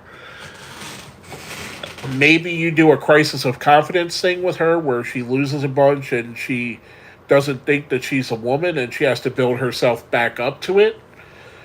I don't know. Maybe that's a good idea. Natalya, I think Natalya's at that point where she's only on the roster to make other women look good, and no knock on Natalya. She's an awesome wrestler. But I can't see Natalya being anything more than what she is. Why do Game of Thrones fans take it so serious? Fans are going to be fans. I agree, Paul. I agree with what you're saying. I haven't. This may be feeding into what you're saying with Game of Thrones fans. I haven't watched the new Game of Thrones series because of how mad I was at the last season of the original series. And I don't read the books. I've never read any of the books. I don't know how different it is. But the series made me so upset that I'm not even willing to watch the spin-off series. Based on the news that Mira Rusev asked for his release in AEW. If Rusev comes back to WWE, do you think in the Triple H era, Rusev will be booked better? So here's the thing with Rusev, Miro. I thought leaving WWE, he would have been booked better in AEW. But now we have... So a lot of the argument with... I'll put it to you like this. A lot of the argument with CM Punk is CM Punk runs into problems everywhere he goes.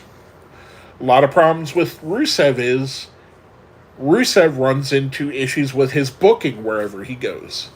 And I'm not saying that he's been booked properly in either place because I don't think he has. But I also think that some of that is his attitude. I think his attitude has caused Rusev not to be the star that he should be. I think Rusev should be one of the guys in the mix.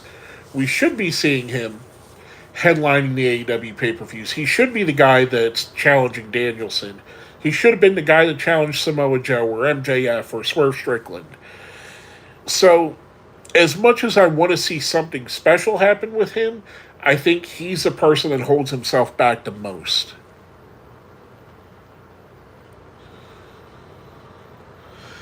The fact that Vince McMahon and Tony Khan have booked Rusev as Bailey is a crime. I agree, but like I mentioned, I think there's a pattern. You can't discount Rusev himself for that. Someone that he's not willing to work with them. Like I heard, one of the rumors is he didn't want to come back and do a feud with Jon Moxley. Now I don't know if it's because Moxley was going to win the feud, but like, hate, whatever you think of Jon Moxley, are you really going to turn down coming back to feud with what's arguably been the ace of AEW, the guy that's been booked the absolute best in AEW? Whether you like him or not, you may hate Jon Moxley. You can't argue that they have made him the focal point or one of the focal points of the company. So, yeah, I mean, I see what you're getting at, but I'd like to see better. I have a feeling that Tony Khan is becoming Vince McMahon based on the fact that he booked Rusev, Andrade, and Keith Lee. So Keith Lee is injuries. Keith Lee, I think, would be a much bigger star if he didn't have some mistimed injuries. Andrade and Rusev, I think they fall in the same boat. I've heard the same thing about Andrade. Andrade has turned down. What do you do with a guy when you say, hey, we want to have you in this feud with so-and-so, and he goes, that's not going to work for me, brother? I mean, there's only so many times you can hear a man say no before you stop giving him things to do.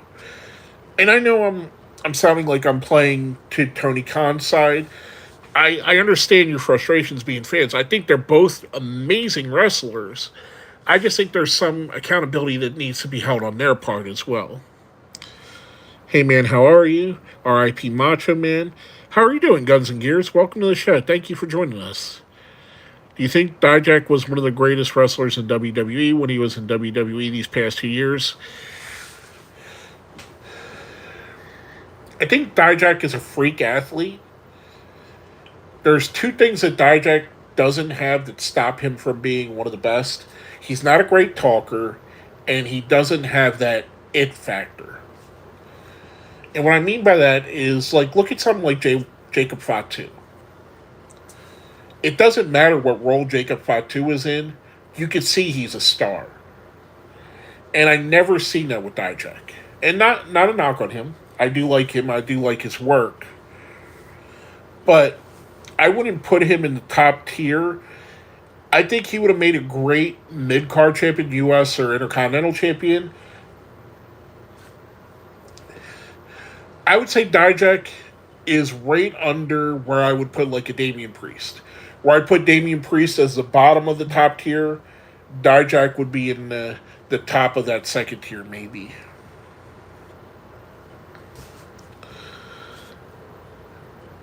I always said if you're not happy with the place you're working, bet on yourself. Absolutely, I agree with you. And I'm not saying that, I'm hoping.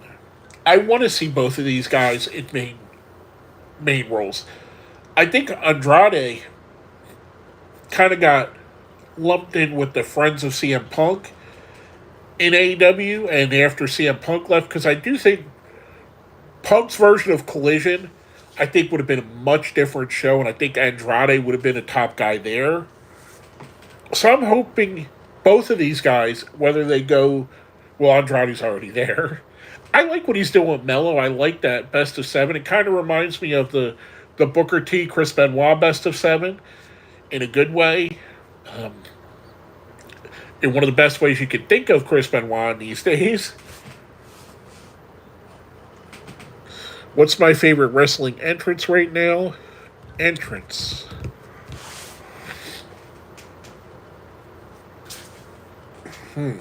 Cody's is awesome for the pomp and circumstance. That's probably the easier answer. The Wyatt Six is amazing. Roman Reigns' entrance, it gives me goosebumps, and he's not even one of my favorite wrestlers. Uh, I would say my favorite though is Kenny Omega. Kenny Omega has the best entrances. He's got the best big game feel of any wrestler, definitely in AEW, and probably in all of wrestling. Whenever he comes out, you feel like it's going to be a big match. And he always does something special, whether it be a special gear for his entrance or just him himself. It's special to me. Do you think AEW needs a performance center? I wouldn't say they necessarily need a performance center per se, but I do think they need to partner with a training facility. Something like Booker T's Reality Wrestling would be a good place to start, or High Spots, or George South, who runs an excellent wrestling school out of the Carolinas. I think would be a good idea. A performance center, I don't know. I mean, yeah, it would help, but I don't know how they would build it. Is my point. What is your favorite women's matches in WrestleMania? Uh, this one's easy. The number one women's match in WrestleMania, I think it's 38, is Bianca Belair versus Sasha Banks. That's probably my favorite women's match on a WrestleMania card. I thought that they were awesome. It doesn't get lost on me the emotion that both women were going through. I'm trying to think of what else was really good. I forget what year it was, but Rhea and Charlotte for the NXT Championship was really good. But Bianca and Sasha is probably my favorite WrestleMania women's match of all time.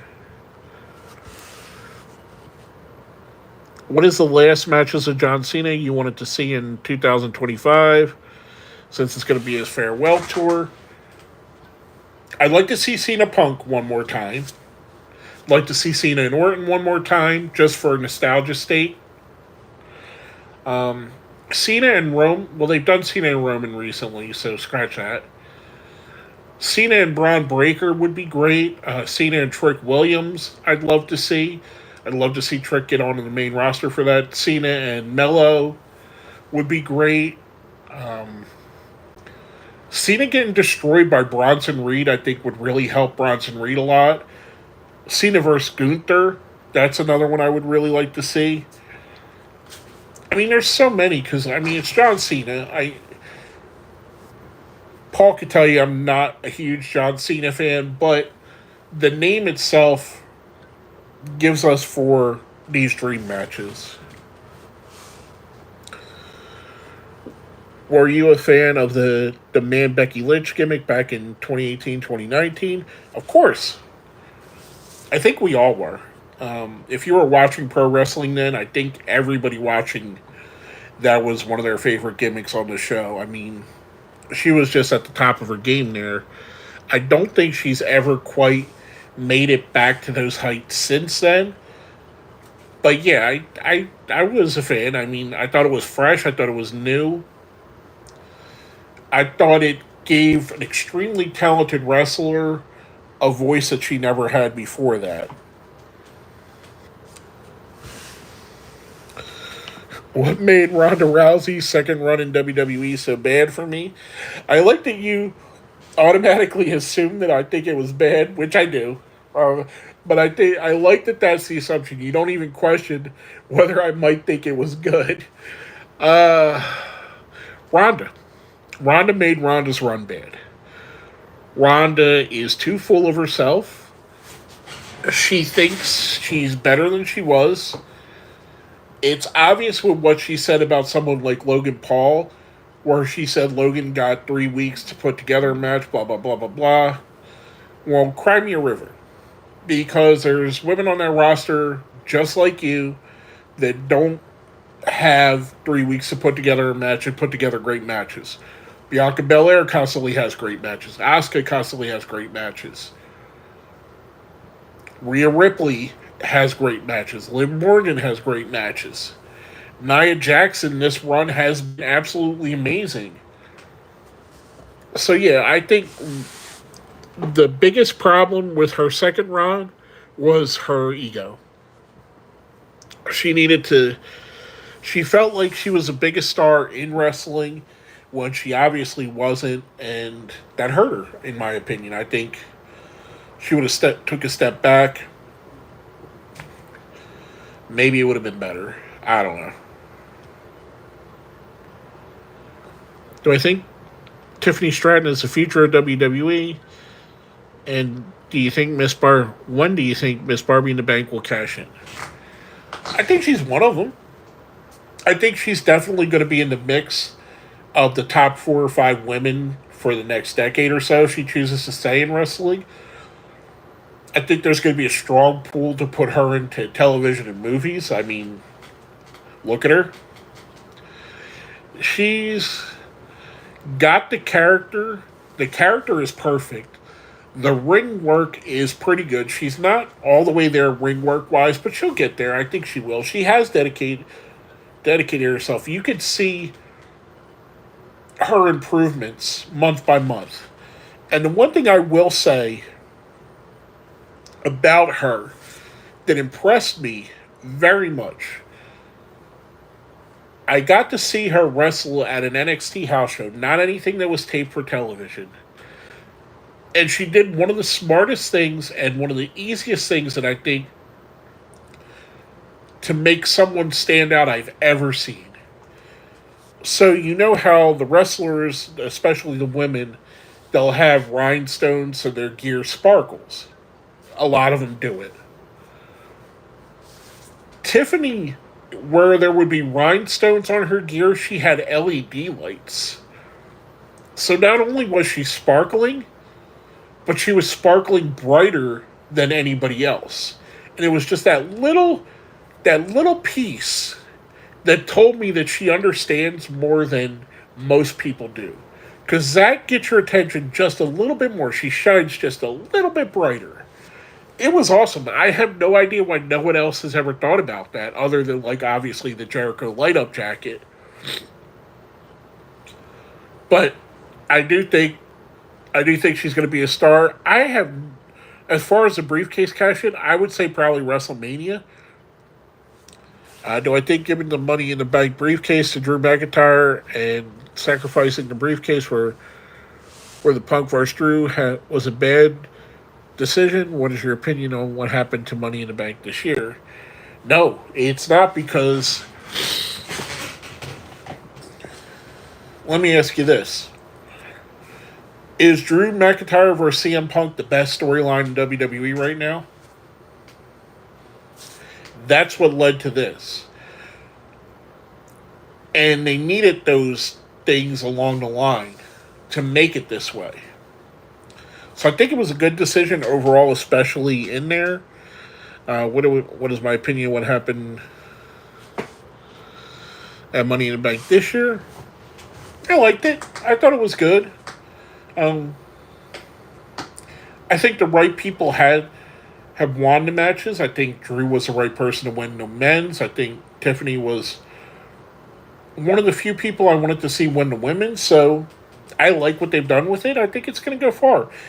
I like the idea of not having 2 people carrying them all year and have one person carrying in almost right away or right away that night. So there's not just 2 people with the constant threat of cashing in.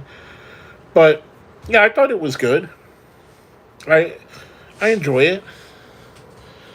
What is more important in wrestling to you, the mic skills or the in-ring? Because I think it's a microphone. So I think it's a balancing act. I think if you have top tier mic skills, it will take. I think top tier mic skills are more important because you can overlook in ring work for someone that's a great talker. Case in point, Hulk Hogan. Where Hulk Hogan was great in Japan but not great in America. Or where I think, though, an elite wrestler, let's say, I'll give you a couple examples. Like, let's say Ricochet I would put as an elite wrestler, but he doesn't have the mic skills. So Ricochet doesn't get to the top. Whereas, and I'm not crapping on him, Jimmy Uso is nowhere near the wrestler, or Jey Uso is nowhere near the wrestler that Ricochet is, but he's able to make it to the top because he can connect with the fans. So I agree, maybe Mike Skills is better. For me, yes, Punk vs. McIntyre is the best feud of the year with Liv Morgan versus Rhea Ripley for the women's title. They're both really awesome. Don't forget to hit the like button, everyone. Yes, hit the like button. Like, share, subscribe, all that fun stuff that all us YouTubers tell us to. And there are like super chats and super likes if you want to do that. I'm not going to really push that on you because, if you feel like you want to do that, awesome. I'm going to try to answer as long as the chat is manageable. I'm trying to answer everything that's put on here, so don't think that that's the only way you're going to get something answered. If you feel obliged and you like what I'm doing, I would appreciate it, but it's not a necessity. Back in 2016 and 2020, when Alexa Bliss was the goddess, I personally think Alexa Bliss was the best talker of the women's division. Her mic skills were incredible. Yeah, she's always been really good. I mean, she's a very talented.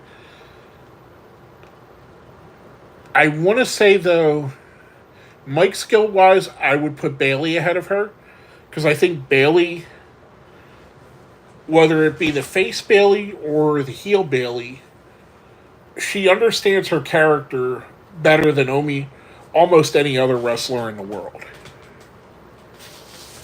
So I'd put her barely behind Bayley, and maybe in that run, yeah, I would put her behind Bayley, but she's up there.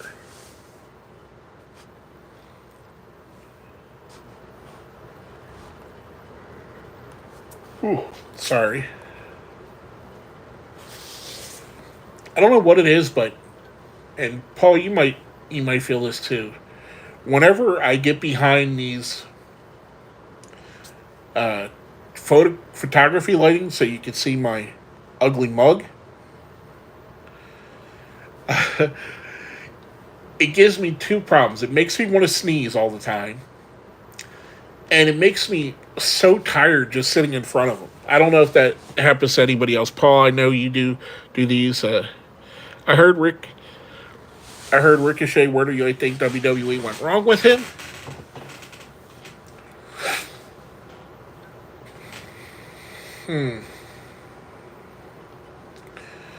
So Ricochet,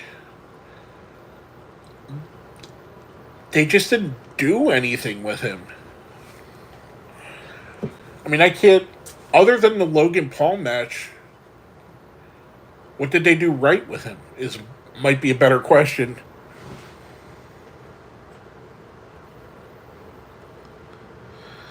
So, I mean, the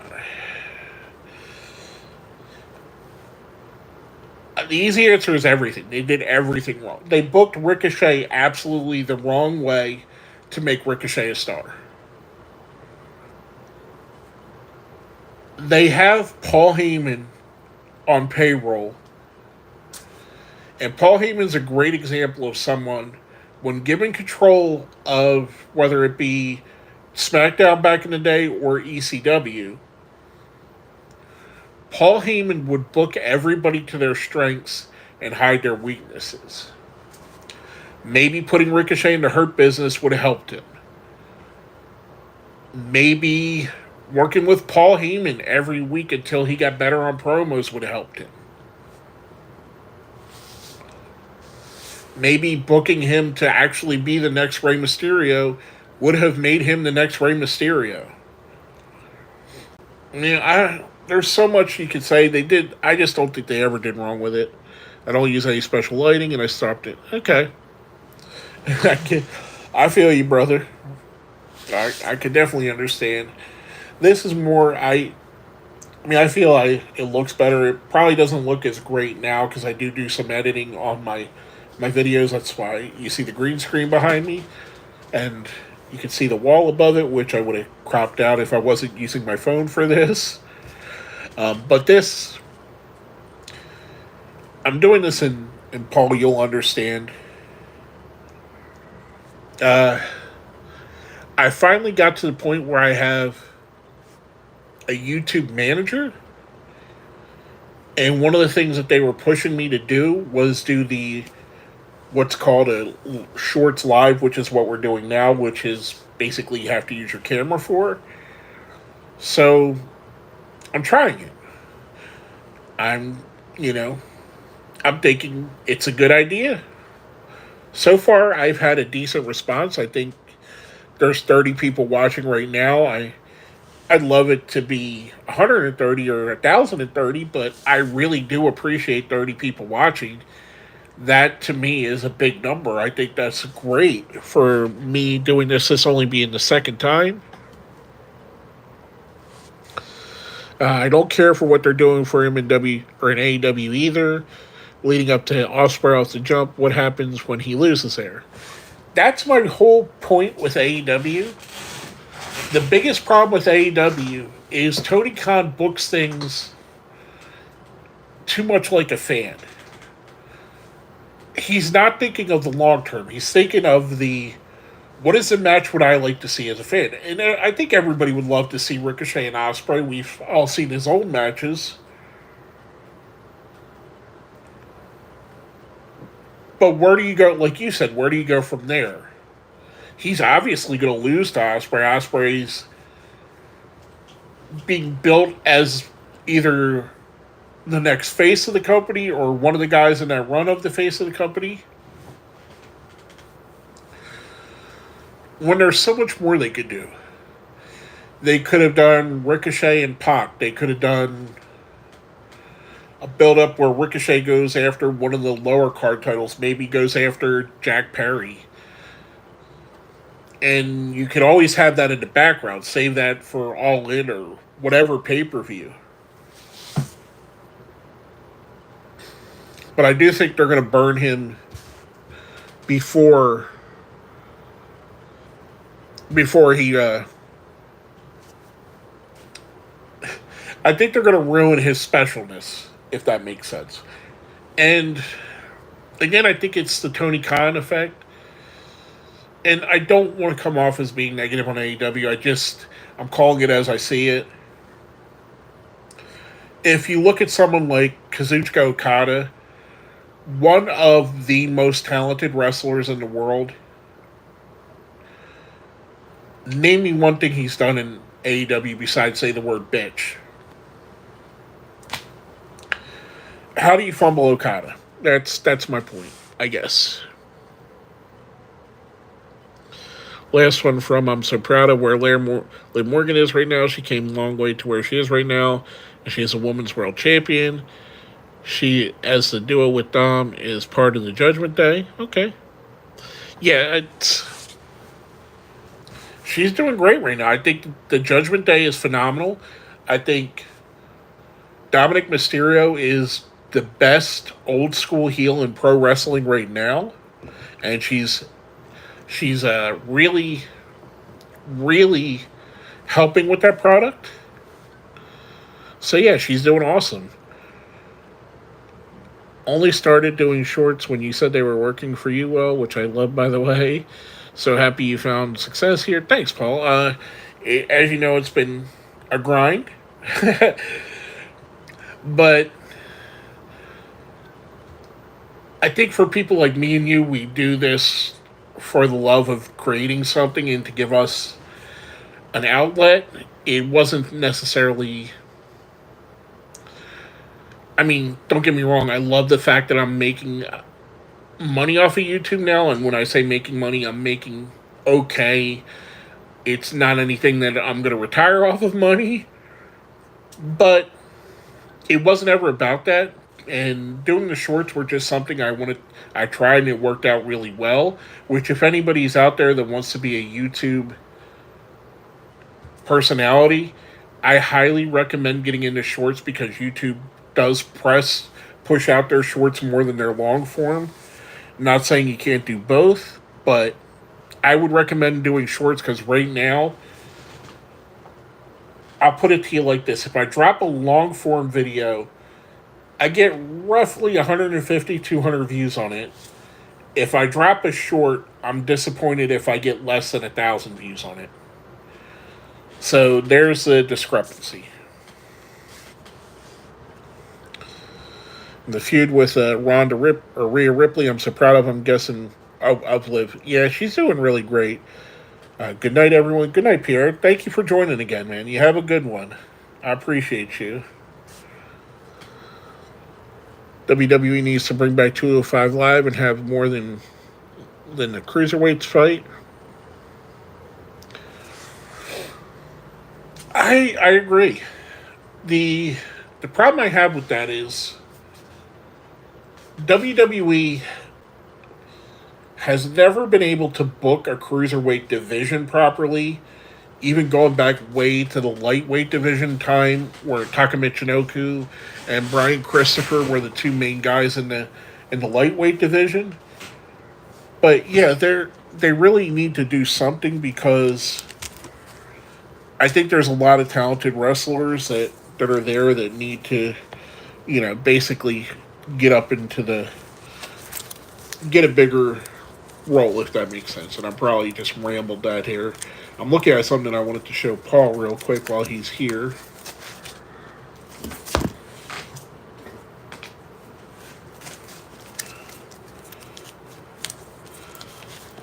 Sorry, bear with me for a moment, people. Where is it? Is it not in this? There it is.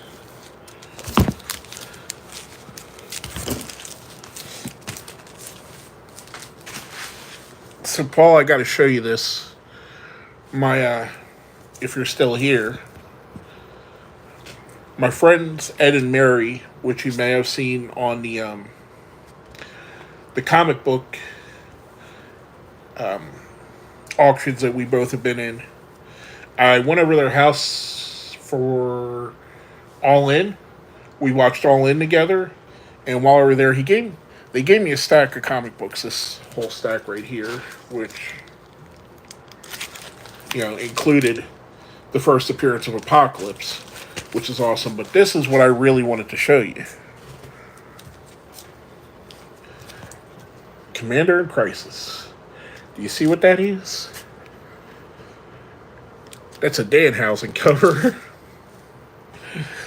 To me, that's so cool. I love that. That's an awesome shirt. Oh, yeah. Thank you so much. I appreciate that.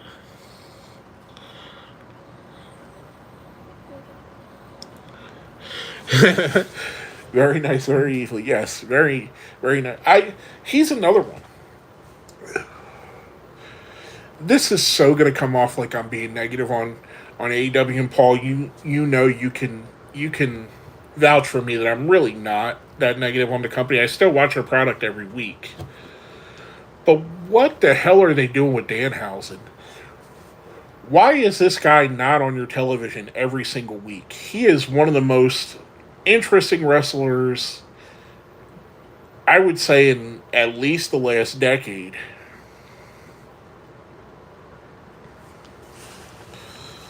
So, John Rodriguez, how long have you been watching wrestling? What made me watch it? So, the earliest memories I have are late 1983, early 1984. Roddy Piper and David Schultz on WWF. I grew up just outside of Philadelphia, so that was the main promotion we got. We got WWF, and we got Jim Crockett that would come on. WWF was on Channel 29 every Sunday or Saturday morning and Sunday morning. I think they had one each day. And then Jim Crockett was on Channel 7. It was either 17 or 57. I didn't see Jim Crockett till a couple of years later. But the first thing that got me into it was watching WWF. Roddy Piper and Dr. D. David Schultz were the two guys that I liked the most. Right as I started watching, right as it was the transfer from Backlund to the Sheik to Hogan. So basically, within a month of me starting to watch wrestling, Hulkamania began in WWE, and the Bob Backlund era ended. So basically, I've been there through the whole run of that.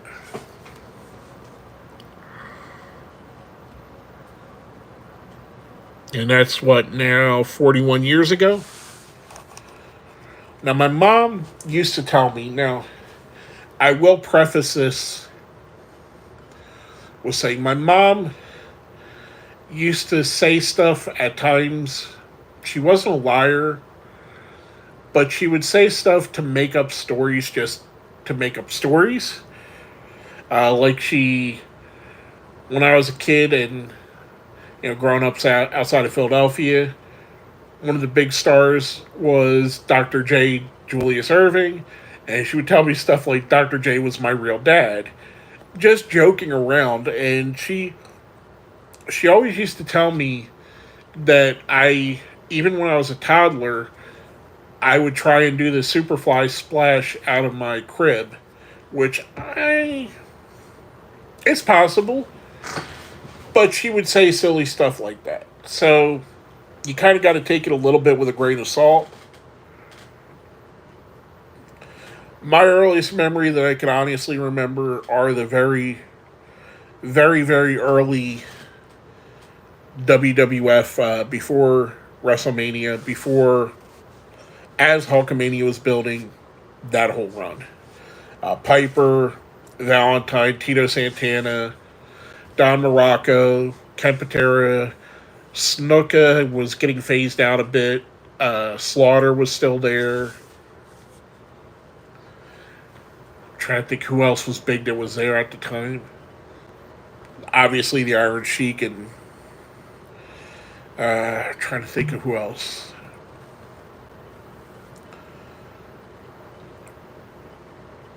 But yeah, basically all those guys. And I'm sure there's 20 more that I'm forgetting.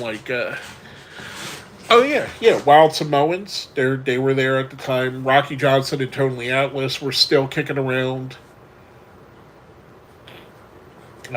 Wendy Richter. Moolah was on the women's side. Leilani Kai. Andre. How can I forget Andre? That was my introduction. All of those legendary characters.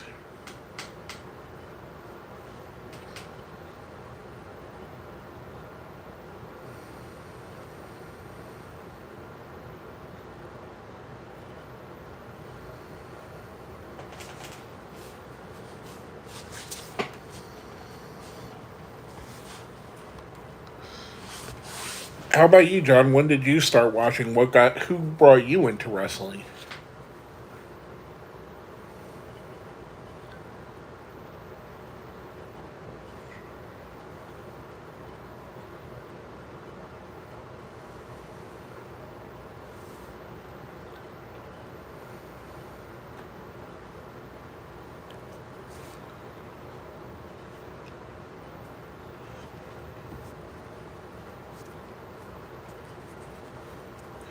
And here's another thing, Paul. I found these like 6 months ago in a little nightstand that I hardly ever use. I just happened to open it, and the cobwebs came out. But there's two of them. The one I don't know what the other ones. I don't know where it is right now, but it's somewhere in my room here. But do you remember these? That's a Franklin hockey ball, street hockey, that has to, at the very Very latest I would have bought this would have been 98. Because I can tell you, you can't find street hockey balls in Florida. I mean, I could probably get them off the internet, but this is something. This is a ball, as you can see. It was very much played with when I was a teenager, but there's two of them. Two all weather balls. If you remember, the no, it was CCM that did the different colors. Franklin just had the weird colors. But remember the orange CCM balls that we used to have? They were, I think the orange was supposed to be for hot weather, but you used it all year round anyway because it was the only one you could really find in like Kmart or whatever store you were going to. I figured I just seen that and that made me think I knew you would have seen these balls because I know. Oh man, what I was about to say, I just heard it in my head. But I know you played with these while playing hockey when you were a kid as well. Jake the Snake Roberts, Junkyard Dog and Andre, 1986-85. Butch Reed. Butch Reed is awesome. I like the old school stuff like Mid-South Wrestling. Yeah, that's Mid-South. When I go back, I go back and a lot I do on my channel where I'll go back and watch old pay-per-views or old shows. Mid-South, out of all of the wrestling in the 80s, is probably the one that holds up the very best. Definitely holds up better than WWE. It holds up way, way better than AWA. World Class Championship Wrestling holds up pretty well, too. The stuff they were doing there isn't that dated, but out of everything, I think Mid-South, you could take a 1982 Mid-South show and air it today exactly as it was aired then, and it would still be as popular because I think that holds up really well, the style that they had. I mean, it was basically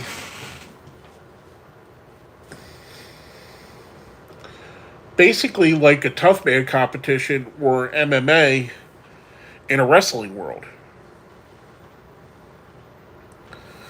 I used to watch wrestling live with me and my dad and my uncle, and that's how I really got introduced. Okay, that makes perfect sense. I think mine was it just happened to come on right after cartoons were on, and I just continued to watch, and I was like, "Whoa, this is awesome!" And the first person I remember, I'd love to go back and find the episode, but the first person on the screen was an interview with Dr. D. David Schultz.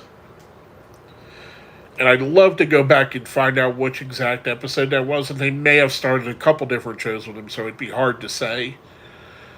But yeah, it's watching that, and if you've ever seen Dr. D. David Schultz, you know exactly what I mean. He just drew you in. I mean, he was crazy. Some of his language doesn't work in 2024. I will say that. It was a product of the time, but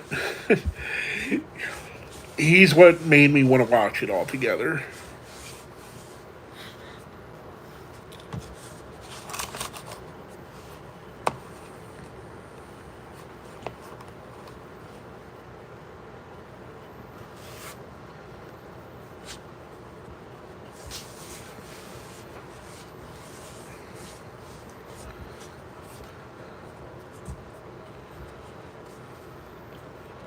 So who else is out there? It looks like we have 39 people watching, and only a few of you are talking in the chat. That's what it's here for. I'm here to chat with you guys. I'm not one of them streamers that just wants to talk just to hear my voice. I want to hear what you guys' opinion is too. Let's light up that chat. Let's get some topics. Let's see what you guys want to talk about. I mean, we don't have to keep it wrestling. As you see, we just talked a little bit about street hockey. Other than myself and Paul, anyone else in here that played street hockey as a kid?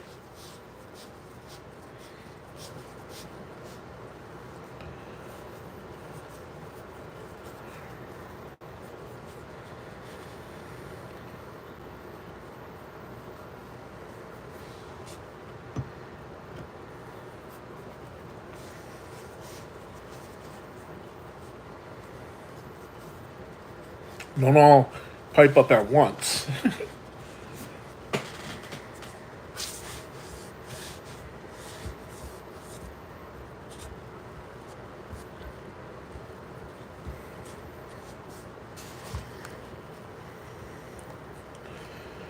And while we're at it, like my good friend Paul mentioned, make sure you smash that like button. It really does help us out here.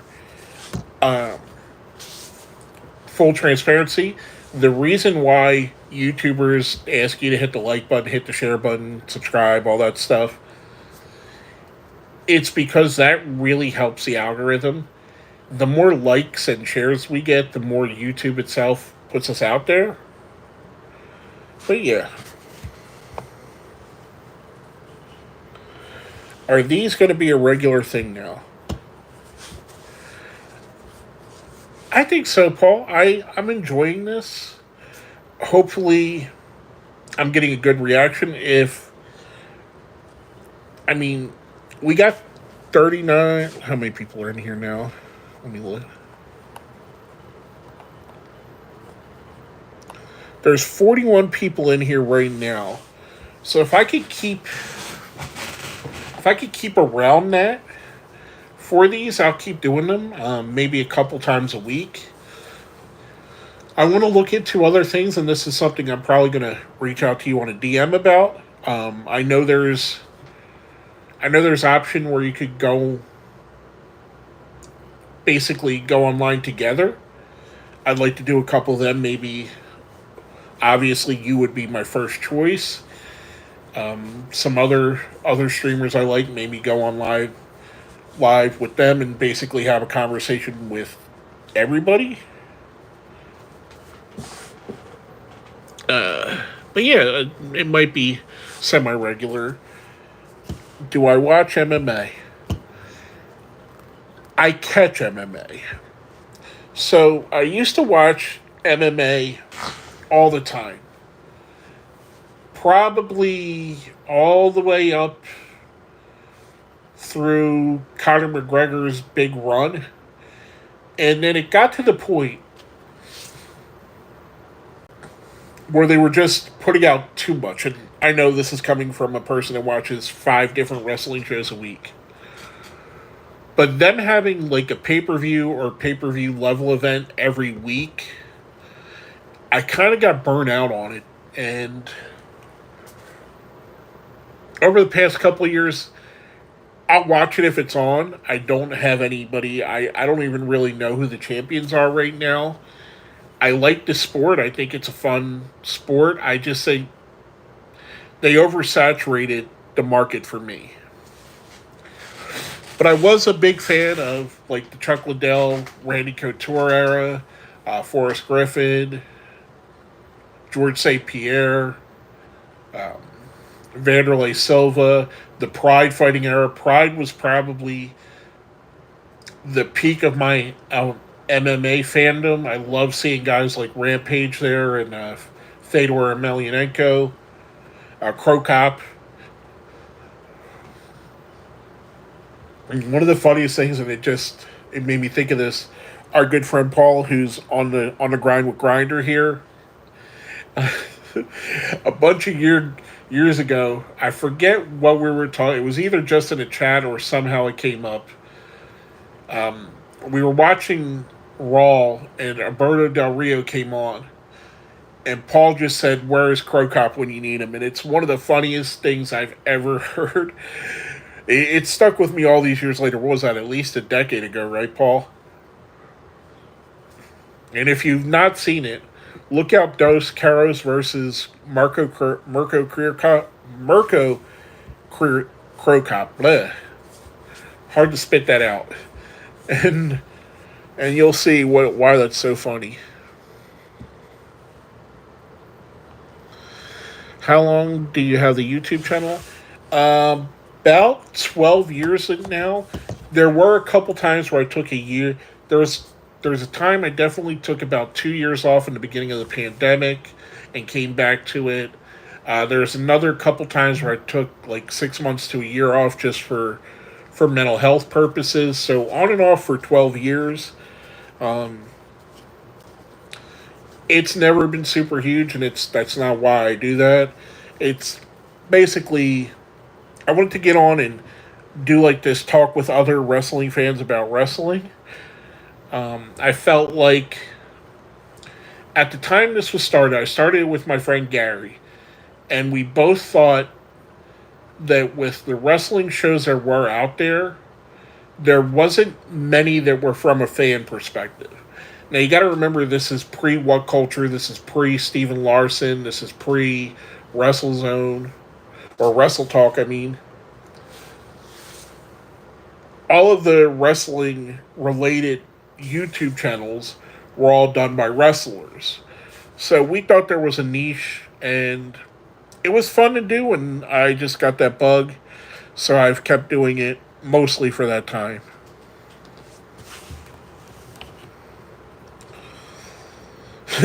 I was done with Alberto Del Rio at that point. Yes, you definitely were. There's one thing I will say about Paul. You were on the Del Rio hate train well before anybody else was. And you ended up being very right at the end because he ended up being a very terrible human being. Do I think Zilla 52 is going to come to into WWE anytime soon? Yeah. Yeah, I think it's inevitable. With him basically pulling out of Game Changer shows, although it has been reported between Game Changer and Reality Wrestling he's had attitude issues. But I gotta imagine if he's pulling out of Game Changer wrestling shows while still on the independents, he has to have some kind of knowledge that he's going to be signed or is already signed. So I think it's inevitable. I mean, within the next few years, he's definitely showing up there. It's one of those things. How can he not? I think if you're within that bloodline, you have to show up in WWE at some point. I'm surprised. I'm kind of surprised that Lance on Y hasn't been brought in just yet because he's amazing. He's really good. Trying to think if Paul, you could probably help me because you're right there where the Wild Samoans run their shows. Who's the other younger family member that's never really been on the show on the main radar just yet? I know there's Lance, Zillow's up and coming, but there's another one that's around Lance's age and I'm forgetting. And I know he's wrestled around where you live a lot, Paul, especially in the Wild Samoans training area that they do.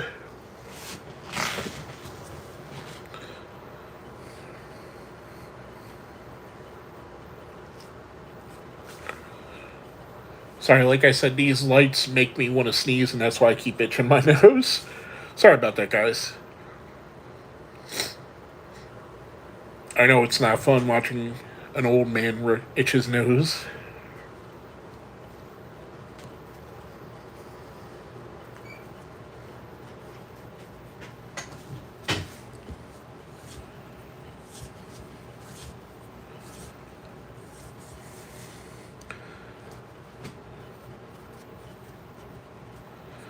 A lot of pro wrestlers wrestling, they work their asses off, and I think they should get what they deserve. And also, I mean, I agree. If you're working your ass off for anybody, and that's not just in pro wrestling. If you're working for Walmart and you're working your ass off, if you're working for AT&T and you're working your ass off, Amazon, hell, if you're working at your local pizza parlor, working your ass off, if you're a delivery service worker and you're working your ass off, you should get what you deserve. I fully agree, no matter what your job is. And I think wrestling's just like life in a lot of ways.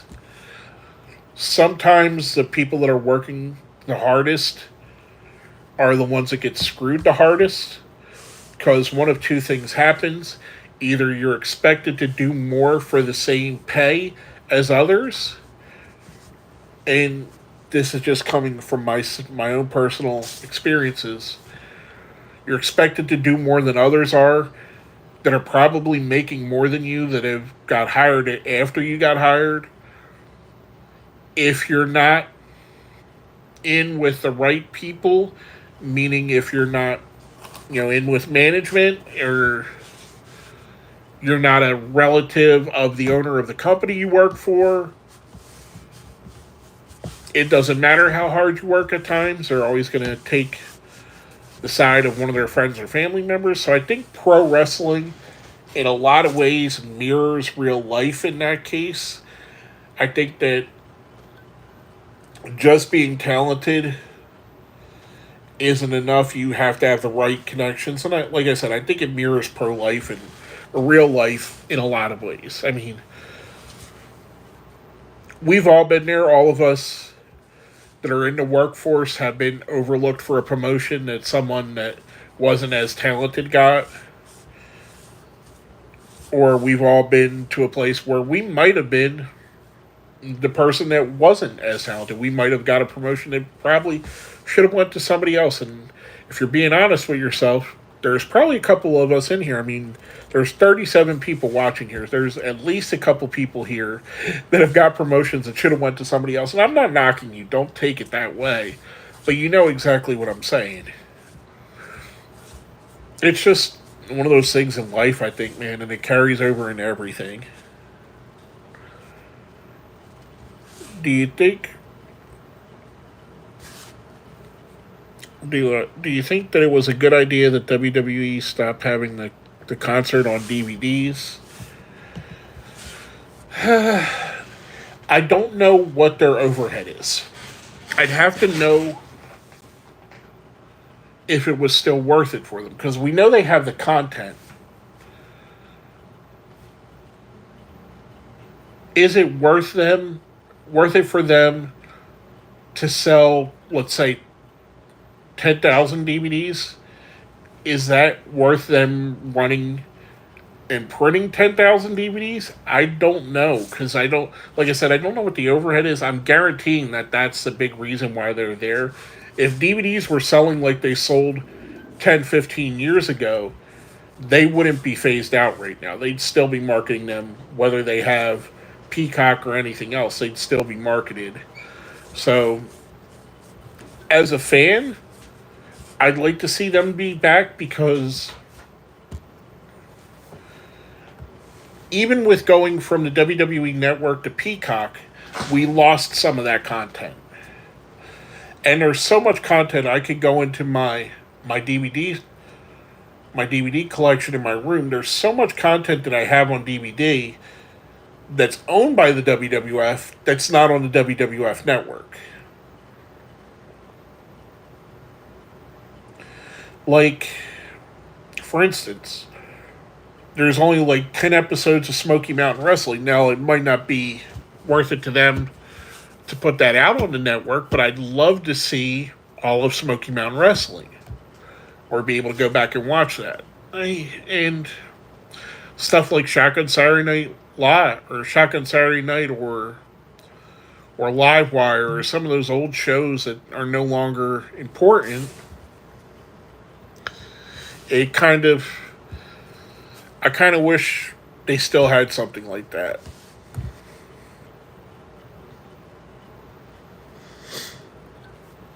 So, without knowing the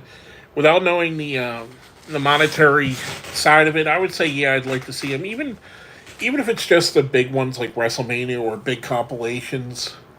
I think that's where we're missing the most, is the compilations, like where you would get a best of John Cena and you would have a documentary about John Cena attached to it, or a history of the NWO and you would have that. I think that's where it hurts the most, not having those.